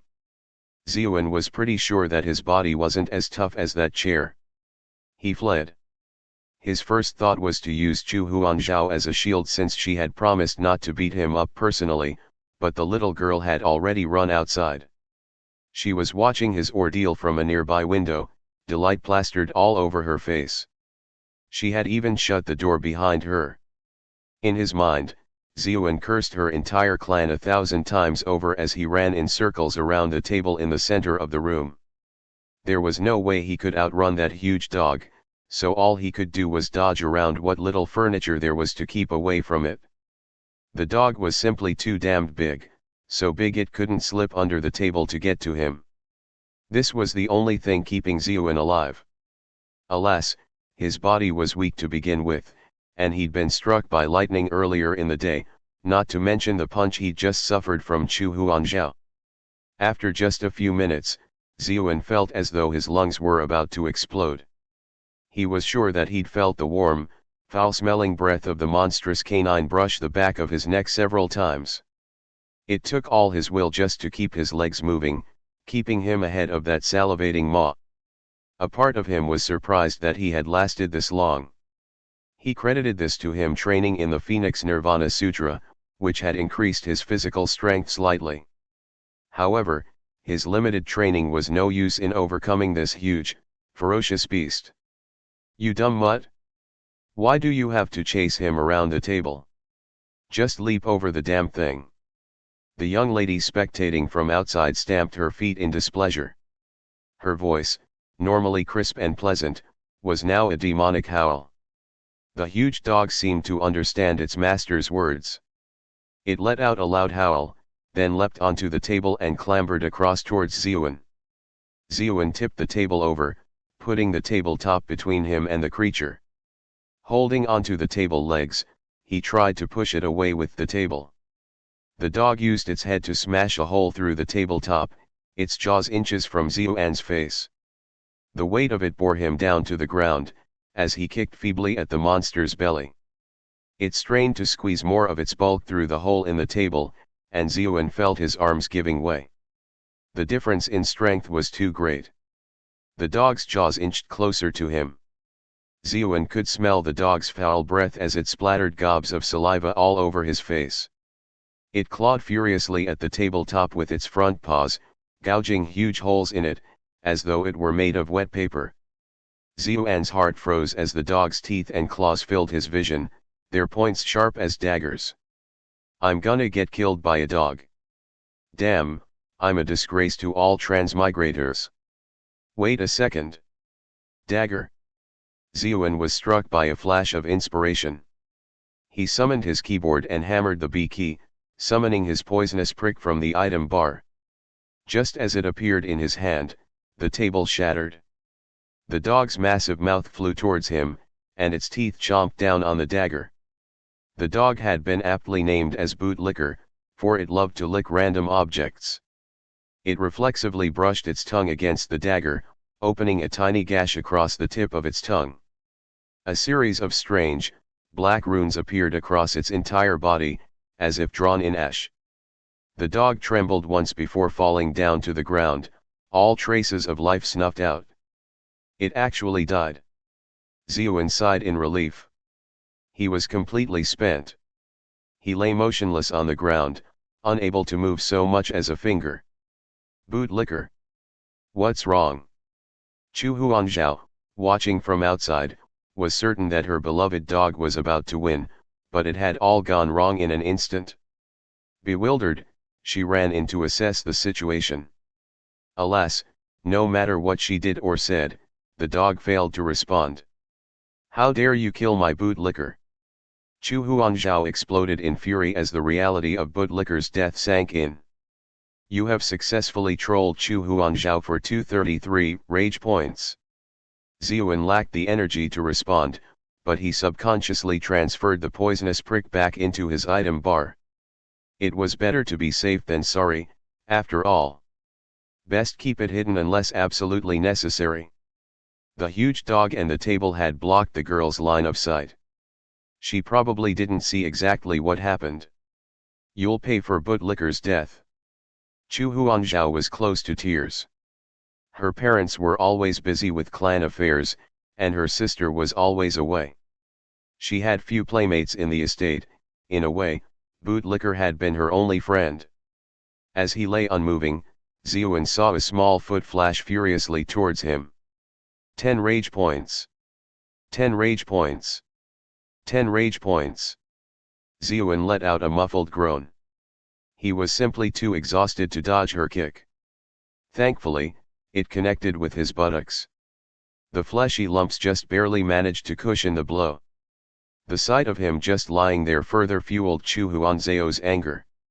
She drew the whip from her waist and, with a flick of her wrist, lashed him with it. Ah! Zeon reflexively bolted upright, spine unnaturally straight, the pain from her strike triggering muscles he thought were too tired to move. Chu Huanzhao gave a satisfied nod at his ridiculous reaction. Scared now? My sister was worried about others bullying me, so she found this weapon just for me. It's called Wailing Whip. It'll amplify any pain my enemies feel tenfold. No one can withstand such pain. Wailing Whip. Zeon swallowed, hard. That name alone was proof that this was a nasty piece of work. Amplify pain tenfold? No wonder that hurt so much. What really surprised him was that single strike had substantially increased the golden matter in his first formation. The increase was far greater than what he had gained from punching the stone wall. In fact, the first formation was almost full, most likely due to the combined damage her punch, kick and whip strike had inflicted. This really is a bullshit technique. Zeon mentally cursed the technique's creator 1,000 times over. That guy had to be a masochist of the highest order. Despite it all, he wanted to know what would happen once the formation was completely full. Judging from the amount he'd just gained, a few more hits from the whip would probably do the trick. He shuddered as he recalled the soul-incinerating pain he had just suffered. A few more hits? He couldn't even take one more. It wasn't just about enduring the pain. The lightning strike, getting punched and kicked, and fending off a giant man-eating dog had all taken a huge toll on his constitution. He was barely clinging onto life. He sensed that the next whip strike would end him for good. Chu Huanzhao interpreted his silence as true fear, and stayed her whip. Instead, she gloated, "Humph. Scared now, huh? If you kneel down, kowtow and apologize, then lick my shoes clean, maybe I'll be in a good mood and spare your life." She sat down on a chair, crossed her legs arrogantly, and wiggled her feet at him. Zeon took in her long and slender legs. If a picture of her in this pose was posted online back in his own world, it would undoubtedly garner many comments of marvel. Tisk. Zeon was enraged by her suggestion. There might be some perverts who would actually look forward to that, but not him. Chu Huanzhao smirked. It seems you have some spirit in you. How about this? Let's make a wager. What kind of wager? Replied Zeon nervously. This little sister-in-law of his was clearly a massive sadist. He had to be careful. Chu Huanzhao gestured with her whip. If you can take 3 hits of my whip without screaming in agony, I'll no longer blame you for killing my bootlicker. What do you say? Her eyes glinted in anticipation. No ordinary person could withstand the pain inflicted by a whip that amplified agony tenfold. She had offered this wager to hand him a glimmer of hope, then watch as it quickly turned to despair. She desired to see his futile struggle to control his pain, and the inevitable, pitiful howls that would follow. Only with this much could the hatred in her heart be soothed. She really is a pervert. Just as Zeon was about to refuse, he remembered the ball of delights he had won earlier. It had seemed a laughably useless reward back then, but it was perfect for the situation at hand. Fine. I accept your wager. Zeon prayed fervently that the description of the item's effects was accurate. If not, he was a goner. Wait a second. What if you lose? Chu Huanzhao asked. What do you propose? Zeon could sense 2 little horns emerging from the top of her head. This little beauty sure has a little demon hidden inside her. Her eyes flashed eagerly. If you lose, I'll grant you the right to kneel down and lick my shoes. Zeon was dumbstruck. Again with the licking? How did the Chu clan produce a pervert like you? That's not fair, unless you also agree to lick my shoes if I win. Chu Huangzhou sniggered. You are in no position to bargain. First, you have to make amends for killing my dog. Win this bet first if you want to make another about licking your shoes. She was certain he stood no chance. Fine. Ziyuan felt his blood begin to boil. This little girl was simply too much of a freak. It was time he taught her the real meaning of the word freaky. Chu Huangzhou drew back her whip, but Ziyuan interrupted her hastily. Wait a sec. Chu Huangzhou frowned. Are you backing out? Let me grab some water first. Ziyuan needed an opportunity to activate the ball of delights. Chu Huangzhou snorted but didn't stop him. She was in no hurry.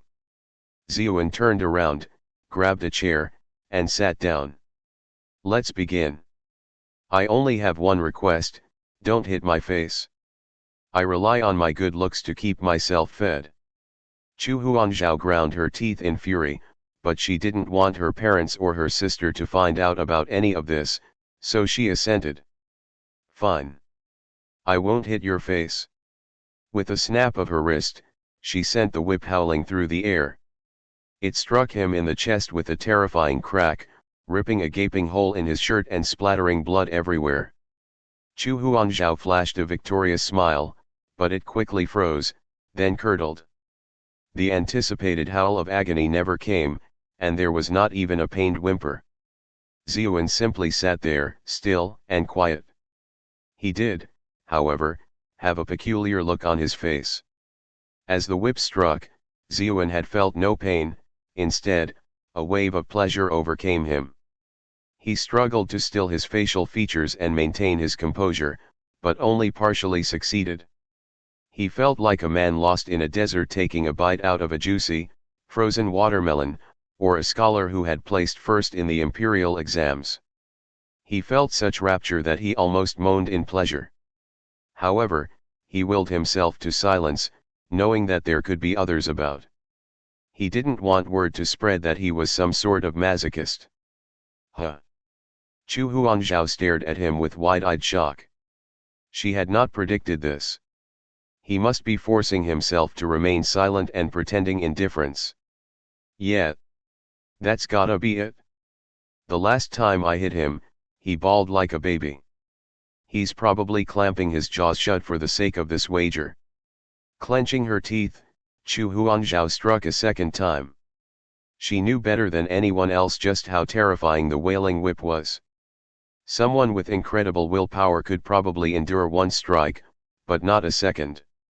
The whip drew a second gash across Ziyuan's chest, marking him with a huge and bloody X. Chu Huangzhou stared at him eagerly. Let's see if you scream this time. Ziyuan struggled to hold in his moaning, but he had reached his limit.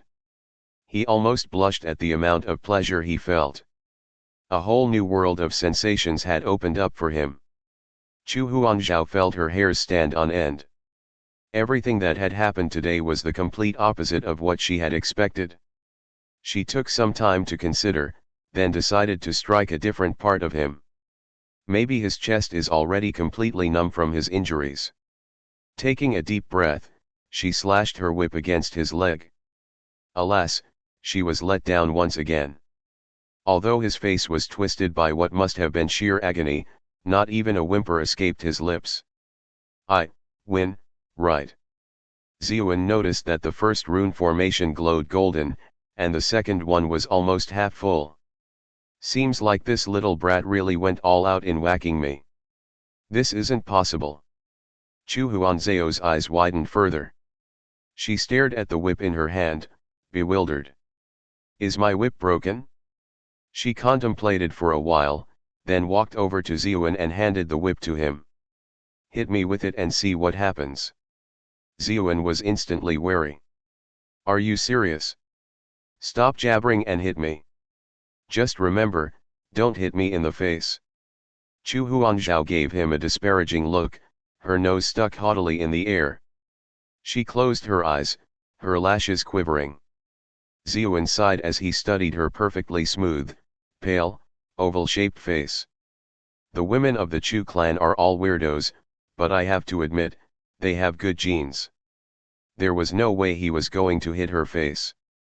It wasn't because he was a feminist, rather, he was worried about what the Chu clan would do to him once they found out. He chuckled softly. I swear, all my life I've never heard of someone making a request like this. I promise to satisfy you. This little wench hit me hard as hell. Time to give her a taste of her own medicine. He lashed out viciously with the whip. Unfortunately, his body was terribly weak.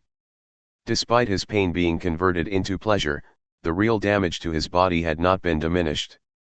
It was a minor miracle that he was still alive. As such, there was no real power behind his strike. His blow was soft and weak, but as soon as it connected, Chu Huanzhao shrieked, clutching the tiny wound it had made, her face contorted in pain. That hurts. Ziyuan watched as tears streamed down her face. For the first time, he rejoiced in having drawn the ball of delights as his prize. You bastard!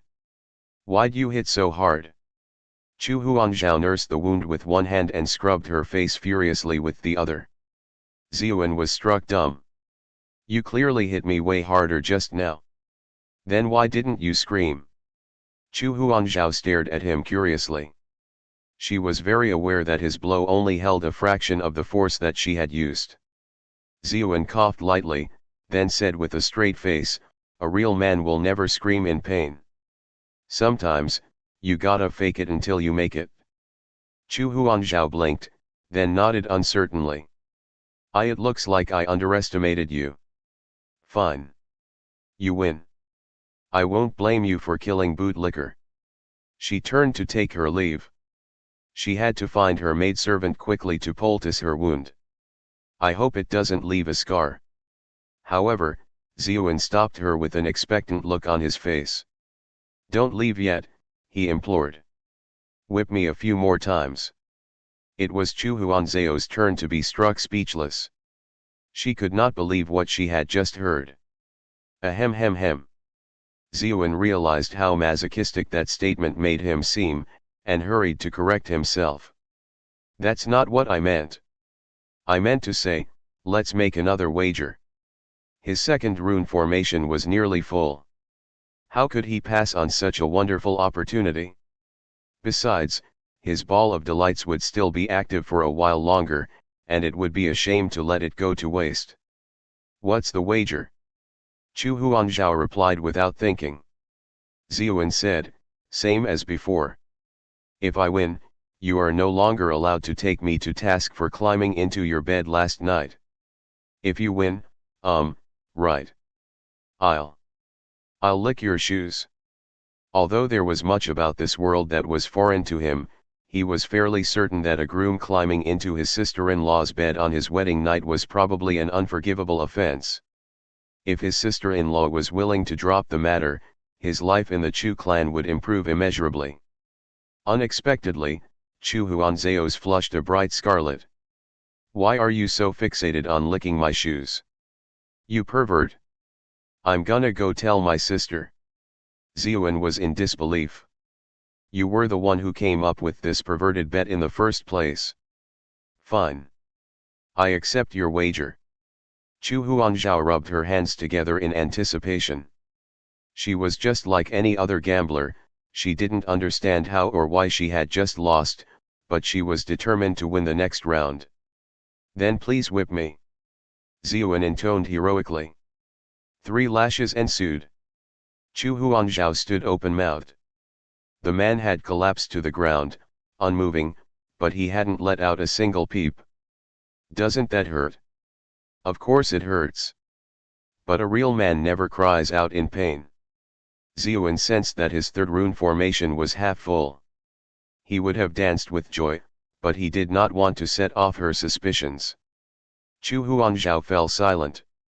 This is the most courageous man I've ever seen in my life. He's clearly pathetically weak, but he has such amazing willpower. She had encountered many mighty figures whose strength far outstripped Ziyuan's, but none of them had been able to endure more than 2 strikes from her whip. Would you like to make a third wager? Ziyuan probed. Chu Huanzhao narrowed her eyes. Do you have some sort of special fetish? Of course not. Ziyuan protested innocently. Oh hell no. I refuse to end up saddled with that type of reputation. I just want to make you lick my shoes. In your dreams. No deal. The old Chu Huanzhao would have agreed in a heartbeat, but having lost twice in a row, to someone she had thought would have no chance of winning at that, she was feeling a bit antsy. Ziyuan had expected her to turn down this third wager, and so, he proposed new terms. Then if I win, you have to respectfully address me as brother-in-law every time you see me. Deal? Chu Huanzhao took her time to consider the odds. The man was her brother-in-law to begin with, so it would be no big deal even if she lost. She nodded. Deal. A new contest began. After the first lash, Ziyuan could not contain himself any further, and quivered as he let out a low moan. It wasn't a moan of pain, but one of sensual arousal. I knew you were a pervert. I'm done here. Chu Huanzhao's face was beet red. She stamped her feet angrily before picking up Bootlicker's corpse and fleeing the scene. Hey, what about the 2 remaining hits? Ziyuan called out desperately, but Chu Huanzhao disappeared into the night like a terrified little rabbit. Geez. She's no fun. Ziyuan grumbled to himself. Thankfully, the third rune formation was close to full. He struck out with a fist to test out his newfound strength. You actually reached the third step of the second rank? And you're almost at the pinnacle of the third step, at that. A voice called out, and a figure walked into the room. This was none but old me. Was he hiding nearby and watching this entire time? Ziyuan felt a surge of anger, but he didn't let it show. Instead he asked, what do you mean, third step of the second rank? Old me explained, previously, I explained the 9 ranks to you. At the second rank, you temper your skin. From the second rank onwards, there are 9 small steps between successive ranks. Kid, in just 2 short hours you actually managed to reach the third step of the second rank. That's intriguing. It takes an ordinary person months, or even years, to draw in enough to reach the first rank, let alone the second rank. You, a lower Ding class talent, actually managed to reach the third step of the second rank in mere hours. The secret manual I gave you might be formidable, but it shouldn't have allowed you to gain strength that quickly.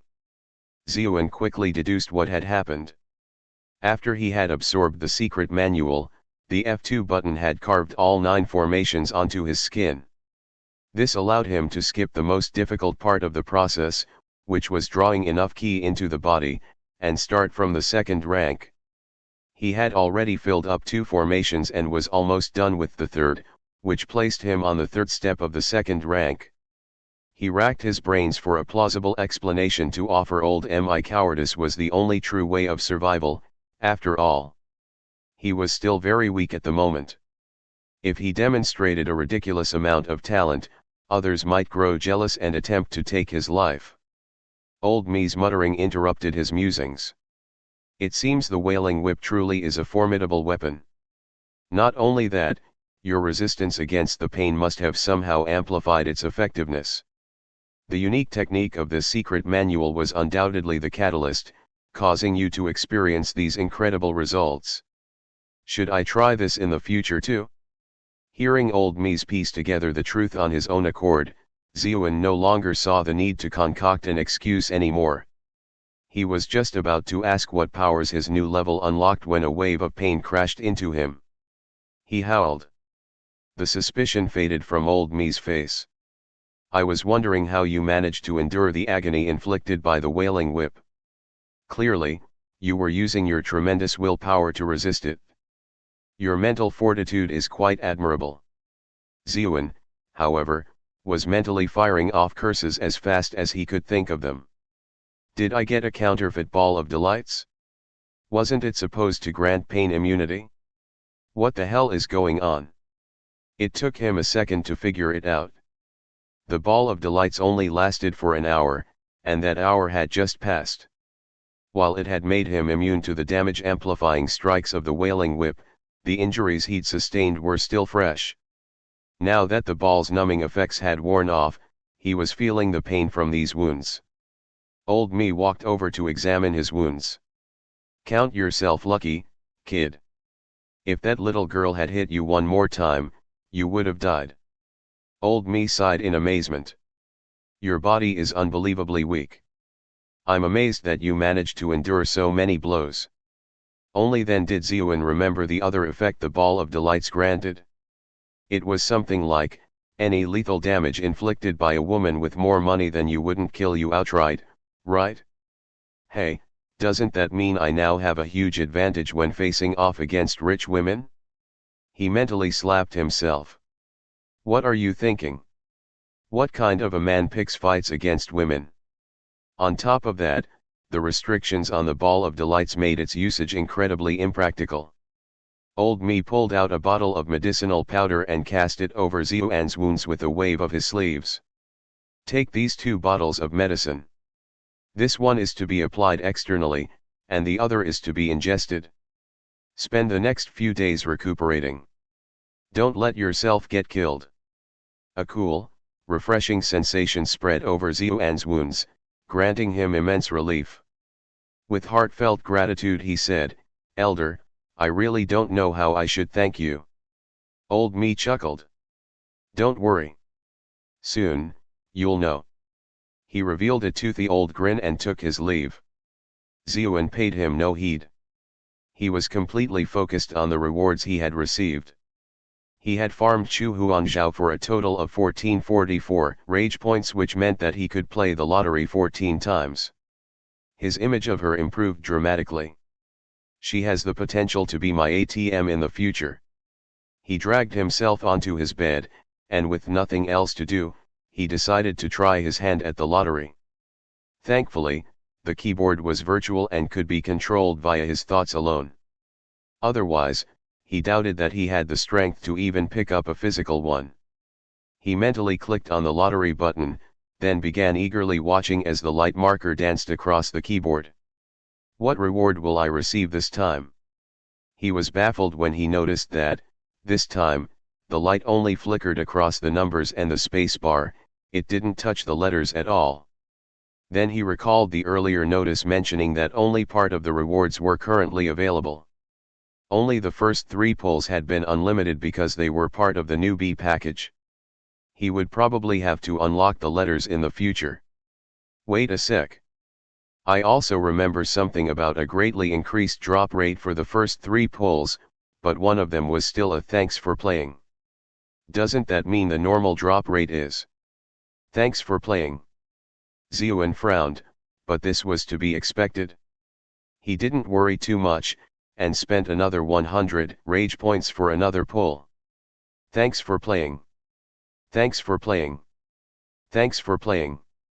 8 tries in a row, but all of them were "thanks for playing." "I'm going to bloody." Ziyuan was on the verge of smashing the keyboard to pieces. It was a pity that he couldn't farm rage points off himself, otherwise, he would have maxed out his meter. He wanted to wash up before trying again, but his injuries made moving impossible. He didn't have the strength to even sit up. He was oblivious to the pair of eyes watching him coldly from outside his window. If he had but glanced over, he would have instantly recognized the willowy frame of Chu Chuyan's personal maid, Snow. Has this man gone mad? Snow's beautiful eyes clouded with confusion as she watched Ziyuan's face twist and contort. The man was even floundering his hands and stamping his feet feebly.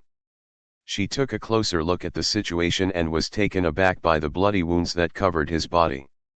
The wailing whip? She was familiar with the telltale marks of the second miss weapon. Her face was a mixture of satisfaction and regret. "I guess it'd be better for him to die at her hands.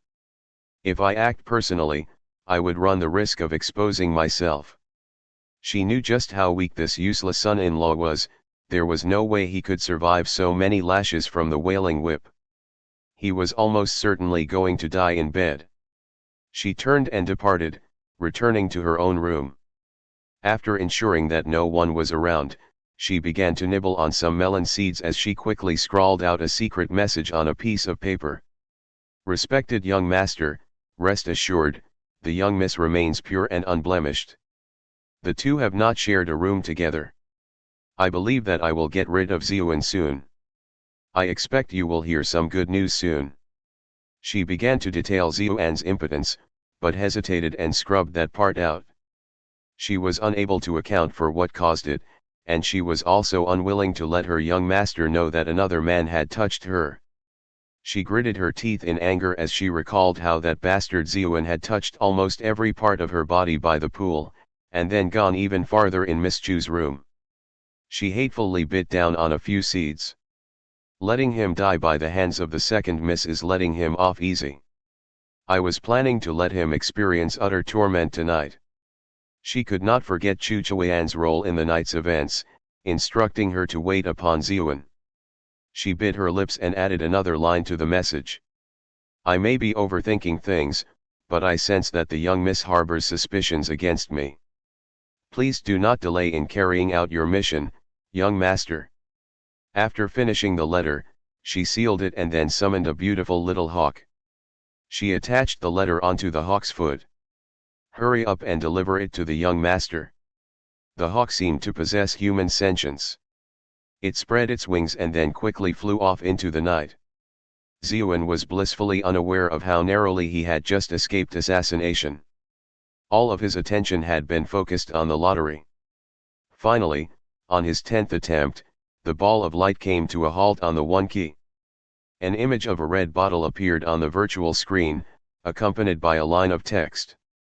Faith in Brother Spring, in the unfathomably ancient cosmos, there has long been a famous saying, have faith in Brother Spring, and you shall gain everlasting life. This bottle will quickly replenish your health.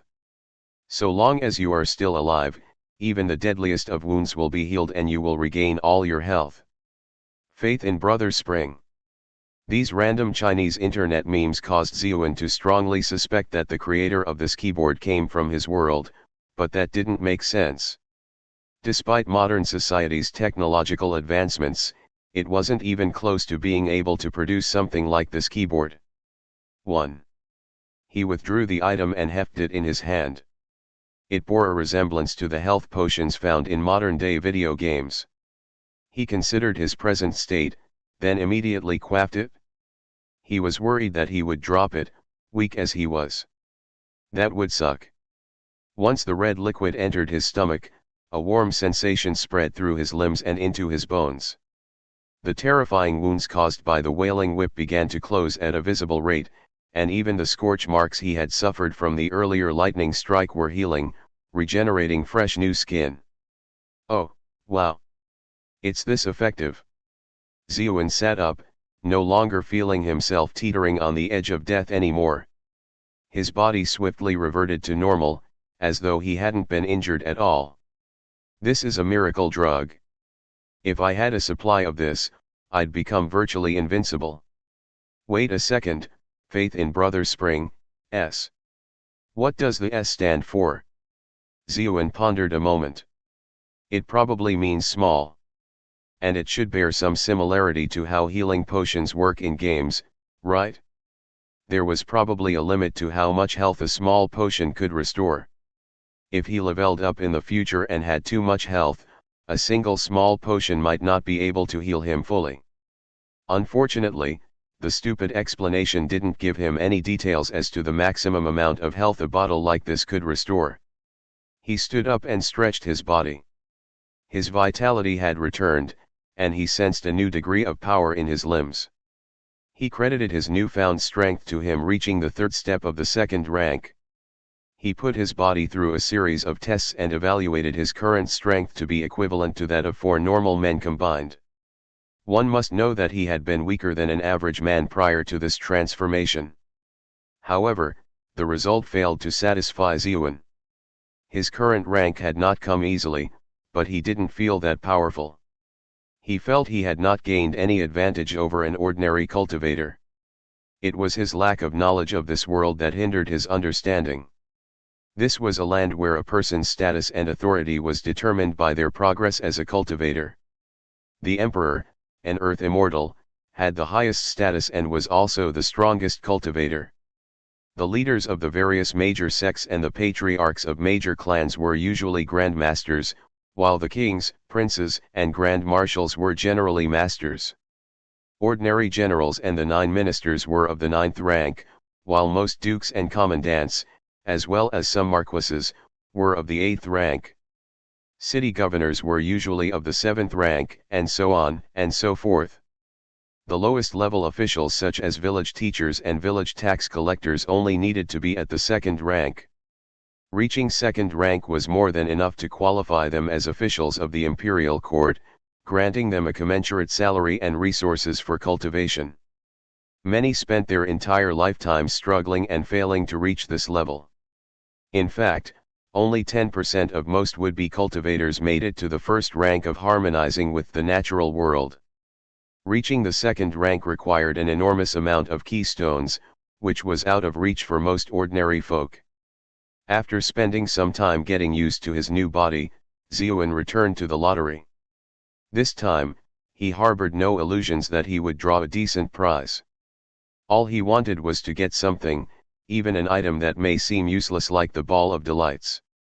It had taken him 1,000 rage points to get a single bottle of health, and he only had 4 pulls left.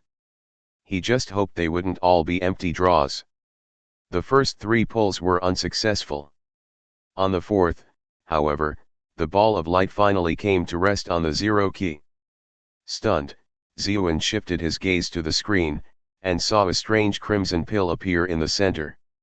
Marrow cleansing pill, why is it that you train so hard every day, yet your results pale in comparison to those of some young masters who just go through the motions? There is a famous saying, genius is 1% inspiration, 99% perspiration. However, that 1% inspiration is often more important than the 99% perspiration. This pill will cleanse and refine your marrow, dramatically improving your body's overall quality and increasing your gains. Ziyuan recalled that both Chu Chuan and Old Mi had dismissed his body as one that was extremely unsuitable for cultivation. With this pill in hand, I'm sure to quickly rise up the ranks, earn a higher salary, win the affections of beautiful women, and begin my trek up to the highest heights of society. Without hesitation Ziyuan swallowed the pill, and immediately a cool sensation spread from his mouth, surging into his head, his limbs, and seeping into his bones. Black droplets began to ooze from his skin, and it continued to do so for a full hour before the process ended. Ziyuan finally opened his eyes. He felt lighter, and his senses sharper than ever. The chronic aches and pains he suffered from previously were gone. His body buzzed with energy, and his hands and feet, which usually felt cold, were warm and full of vitality. So this thing really works. Ziyuan was delighted. He did not know the extent to which his innate talent had improved, but the physical transformations were self-evident. I wish I'd started off with this thing. Despite his lower Ding classification, he had still been able to fill up nearly 3 of his formations by suffering 7 strikes of the Wailing Whip. What if I'd taken this marrow cleansing pill first? I probably would have filled up 5, right? A lower Ding class, if translated to modern Earth standards, was equivalent to a D-. It really did suck. The black goop was still all over him. He gave it a whiff, and his face scrunched right up.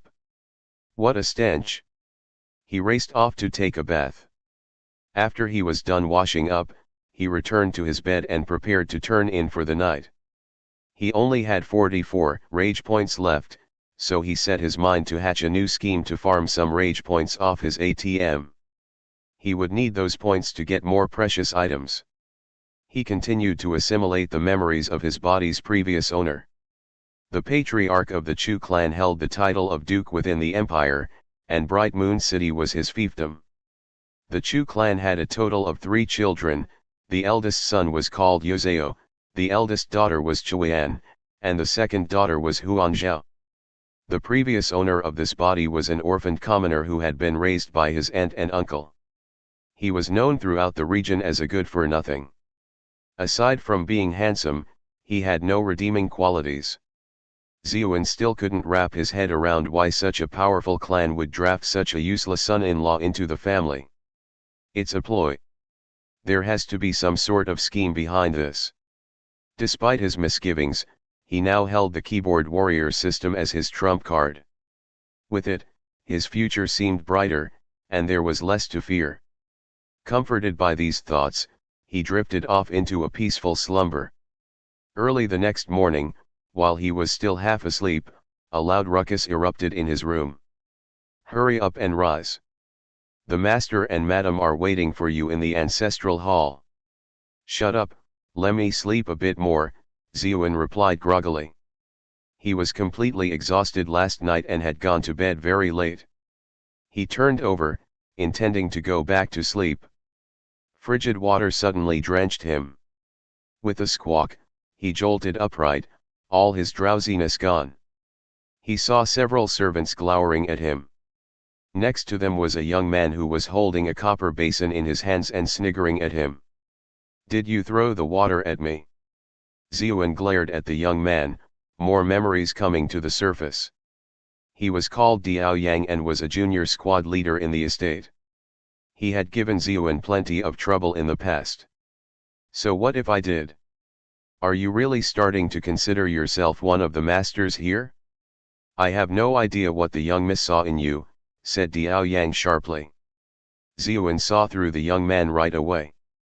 Given how beautiful Chu Chuan was, there were bound to be many who desired her, like toads lusting for a swan. Diao Yang was most likely one of them. Although the difference in status between them guaranteed that he would never have a chance, that didn't mean he could easily countenance another toad getting her. Wait. I'm not a toad, he is the toad here. His whole family are toads." Zeon's mocking look enraged the squad leader further. "Why are you staring at me? You wanna hit me? Go ahead and try then." He jutted his face towards Zeon. "This useless son-in-law is even weaker than a woman. I could beat him up with both hands and one leg tied behind my back." The previous owner of this body was cowardly and submissive by nature, and had been frequently assaulted by Diao Yang. These encounters had emboldened the junior squad leader. Unfortunately, he had miscalculated. This was no longer the same Zeon as before. Diao Yang glimpsed a black blur lash out and hit him right on the nose, and blood spurted out everywhere. Zeon retracted his arm, then shook his head. "Man, what's going on with this world? Why does everyone keep asking me to hit them? I'll kill you, you bastard." Diao Yang's mind went completely blank. He never would have imagined that this useless coward whom he looked down upon would actually dare to kill him. Blinded by rage, he drew his saber to strike, only to hesitate in the next moment. Wait a second, how did he suddenly become so strong? "You have successfully trolled Diao Yang for 537 rage points." A deep voice boomed from behind him. "What's going on in here?" An enormous mountain of a man walked into the room. Immediately, the others bowed respectfully and called out, "Greetings, Captain." Zeon recognized the captain of the guards for the Chu clan, Yu Shan. Diao Yang hurried over to him and complained, "Captain, we came over to escort him to the ancestral hall, but not only did he refuse to get up, he even used his status as son-in-law to beat us up. Look at me. He broke my nose." Zeon marveled at his performance. "He's pretty good at putting on a show, and I'm impressed by his ability to twist the truth." Yu Shan frowned. He glanced at Diao Yang's bleeding nose, then took in Zeon, still dripping water, and the copper basin on the ground. These clued him into what had just transpired.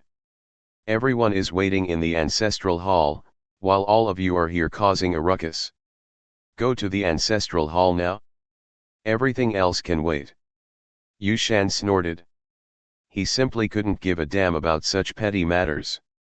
Knowing Diao Yang's character, he was fairly certain the man had deserved the punch. But of course, he didn't see the need to speak out on Xiuan's behalf. The cowardly son-in-law was beneath him, and there was no point in offending one of his colleagues for his sake. Xiuan collapsed with a groan. Arg! I'm badly hurt. I can't get out of bed. You are hurt. Yu Shan walked over to take a look. When he saw the lashes on Xiuan's body, he could not hide his astonishment. Xiuan congratulated himself on his own cleverness in going to bed in his bloody clothes. Yes. Last night, second miss came to see me and then whipped me repeatedly with her wailing whip. Startled whispers broke out among the other onlookers. Clearly, quite a few of them had tasted the deadly agony inflicted by Chu Huanzheo's whip. Only Diao Yang was unconvinced. Nonsense. You had strength aplenty when you socked me in the face. There's no way you are hurt. Yu Shan cut him off. Everyone in the ancestral hall is getting impatient. Let's waste no more time. The truth about what happened will be revealed soon enough. Pick him up and carry him to the ancestral hall. He instructed the servants to find a stretcher before sending Diao Yang off to see the physician. Unexpectedly, the junior squad leader refused adamantly. He applied a bandage to his nose while insisting that he would go with them. When Yu Shan's back was turned, Diao Yang whispered into Xiuan's ears, "Don't get smug, brat. Soon, you won't be a member of the Chu clan. Then, I'll teach you what the words of fate worse than death means." Xiuan was puzzled. Why did this fellow seem so certain about this? Was it because he had crawled into Chu Huanzheo's bed on his wedding night? But judging from Chu Chuan's reaction, the Chu clan didn't seem bothered by it, and besides, I've already suffered her retaliation. Ruminating on his suspicions, he let himself be carted into the ancestral hall. The hall was huge, with an enormous plaque at the very end of it that read Hall of Admiration. Each word was carved deeply and firmly, and it radiated solemn majesty. Flanking this plaque were a pair of enormous portraits. There were poems and couplets calligraphed at the side of each painting. Judging from their attire, these two had to be important ancestors of the Chu clan. Beneath each portrait were placed incense, name tablets, and various sacrificial devotions.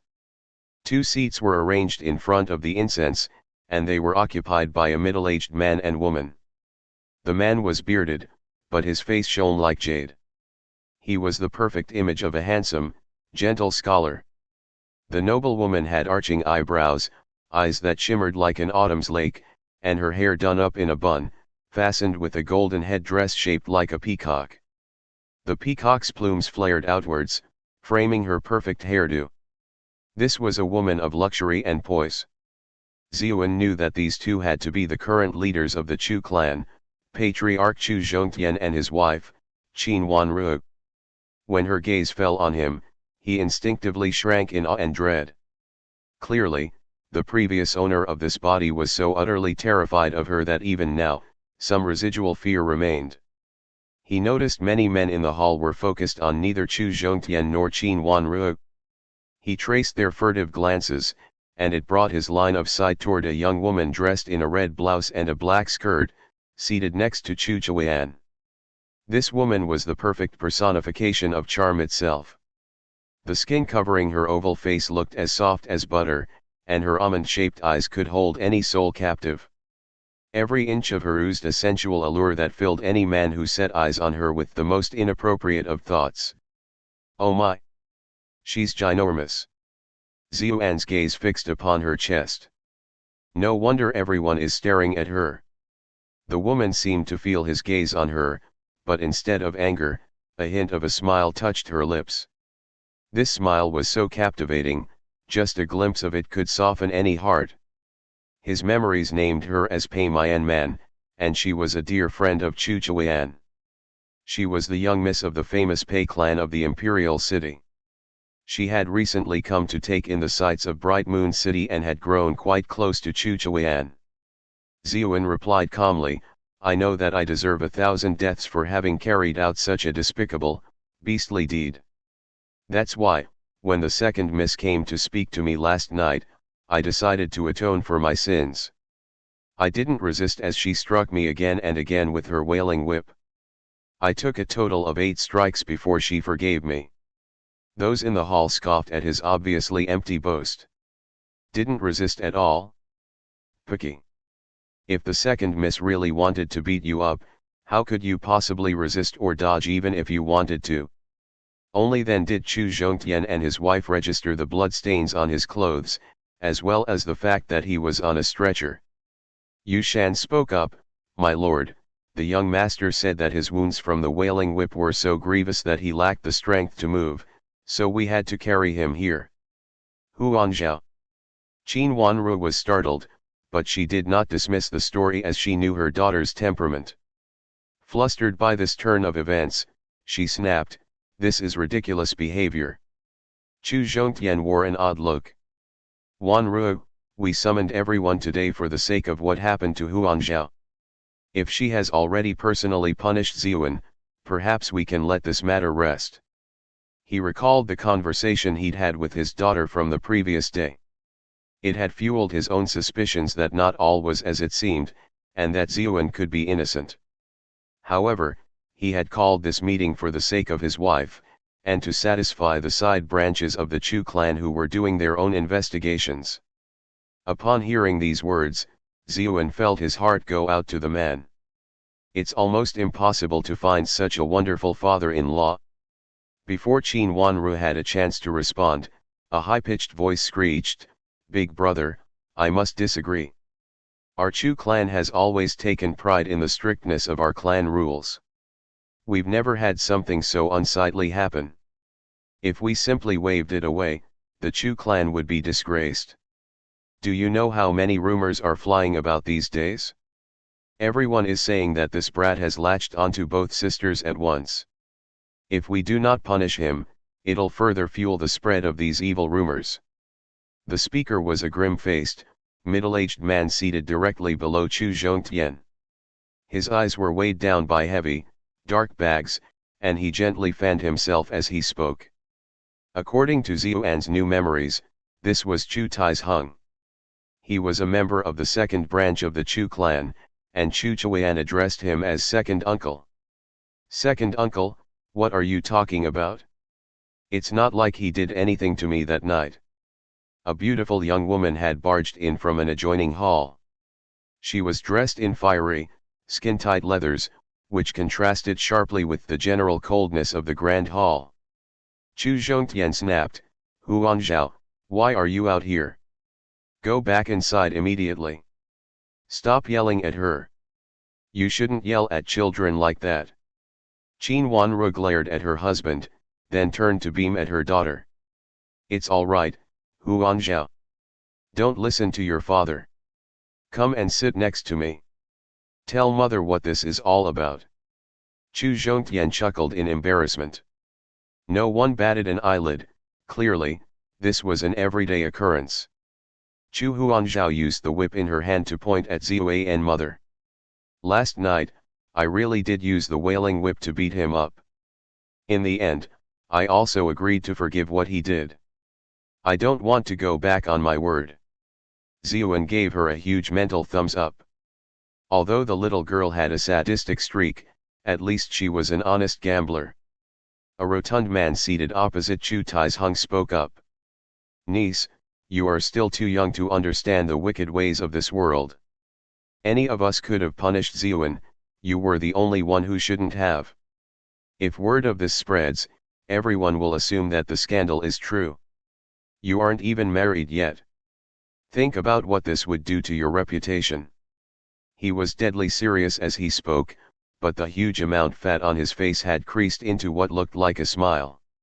In fact, many people mistakenly thought that he smiled all the time, which made him hard to dislike. He was toying with a glittering golden compass. Ziyuan recognized this smiling tiger as the third uncle of the Chu clan, Chu Yuepo. His head started to ache. Why do all these members of the side branches want me dead? On the surface, I'm nothing more than a useless son-in-law. How did I piss off so many people? In the silence that followed, the young miss of the Pei clan, Pei Mayan Man, whispered a question to Chu Chuan. Doesn't the wailing whip magnify all pain tenfold? Is he perhaps an expert who has been hiding his true abilities? Despite her quiet voice, her question carried through the hall. Ziyuan cursed under his breath. This woman has a sweet smile, but a devious heart. What a total bitch. Chu Chuan frowned slightly. Snow, seated behind them, seized the chance to answer. He doesn't even know martial arts. How can he be an expert? Chu Tianquan's eyes lit up. He hurriedly said towards the master and madam, big brother, sister-in-law. Everyone here knows just how powerful the wailing whip is. I imagine even the two of you would find it hard to endure 8 blows. How could an ordinary person like him do so? Chu Zhongtian exchanged glances with his wife. There was some truth to his words. Chu Huangzhao was indignant. I really did hit him 8 times. Or are you all accusing me of lying? My lord, I'm sure that second miss would never lie, but she's always been a kind and gentle person. She must have shown mercy and held back as she struck him. When we went to summon him earlier, he hit me forcefully and broke my nose. It's impossible for him to be as injured as he claims to be. Diao Yang was quick to throw his support behind Chu Tiansheng.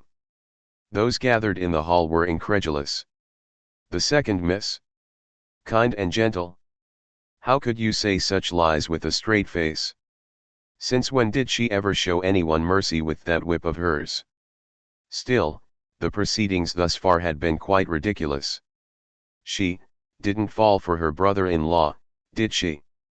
Chu Tiansheng used Diao Yang's interruption to advance his case. The truth is plain to see. Not only did Ziyuan show no remorse for his detestable actions, he even manipulated our kind, naive Huangzhao in an attempt to escape sanction for it. We should punish him in accordance with clan rules as a warning to others. Chu Zhongtian furrowed his brows, eyes hooded in thought. He was clearly weighing the merits of this new argument. Ziyuan groaned inwardly. He was just about to speak up in his own defense when a servant rushed in. Master! Madam! A woman has come and is causing a huge fuss. She insists on seeing your son-in-law. She has already gathered quite a crowd. A woman? Qin Wanru was stunned. A woman from which clan? Chu Chuan, who had remained calm throughout, felt her curiosity peak. Did Ziyuan know other women? Ziyuan stared stupidly. How many lovers did this guy have? But why is it that I have no memories of any? Snow, standing behind Chu Chuan, wore the faintest of smiles. I didn't expect you to survive your injuries from last night.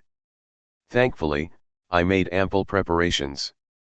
In response to Qin Wanru's questions, the servant nervously stuttered, "F from the Red Harmony courtyard." Instantly, the hall was thrown into an uproar. Everyone knew what type of establishment the Red Harmony courtyard was.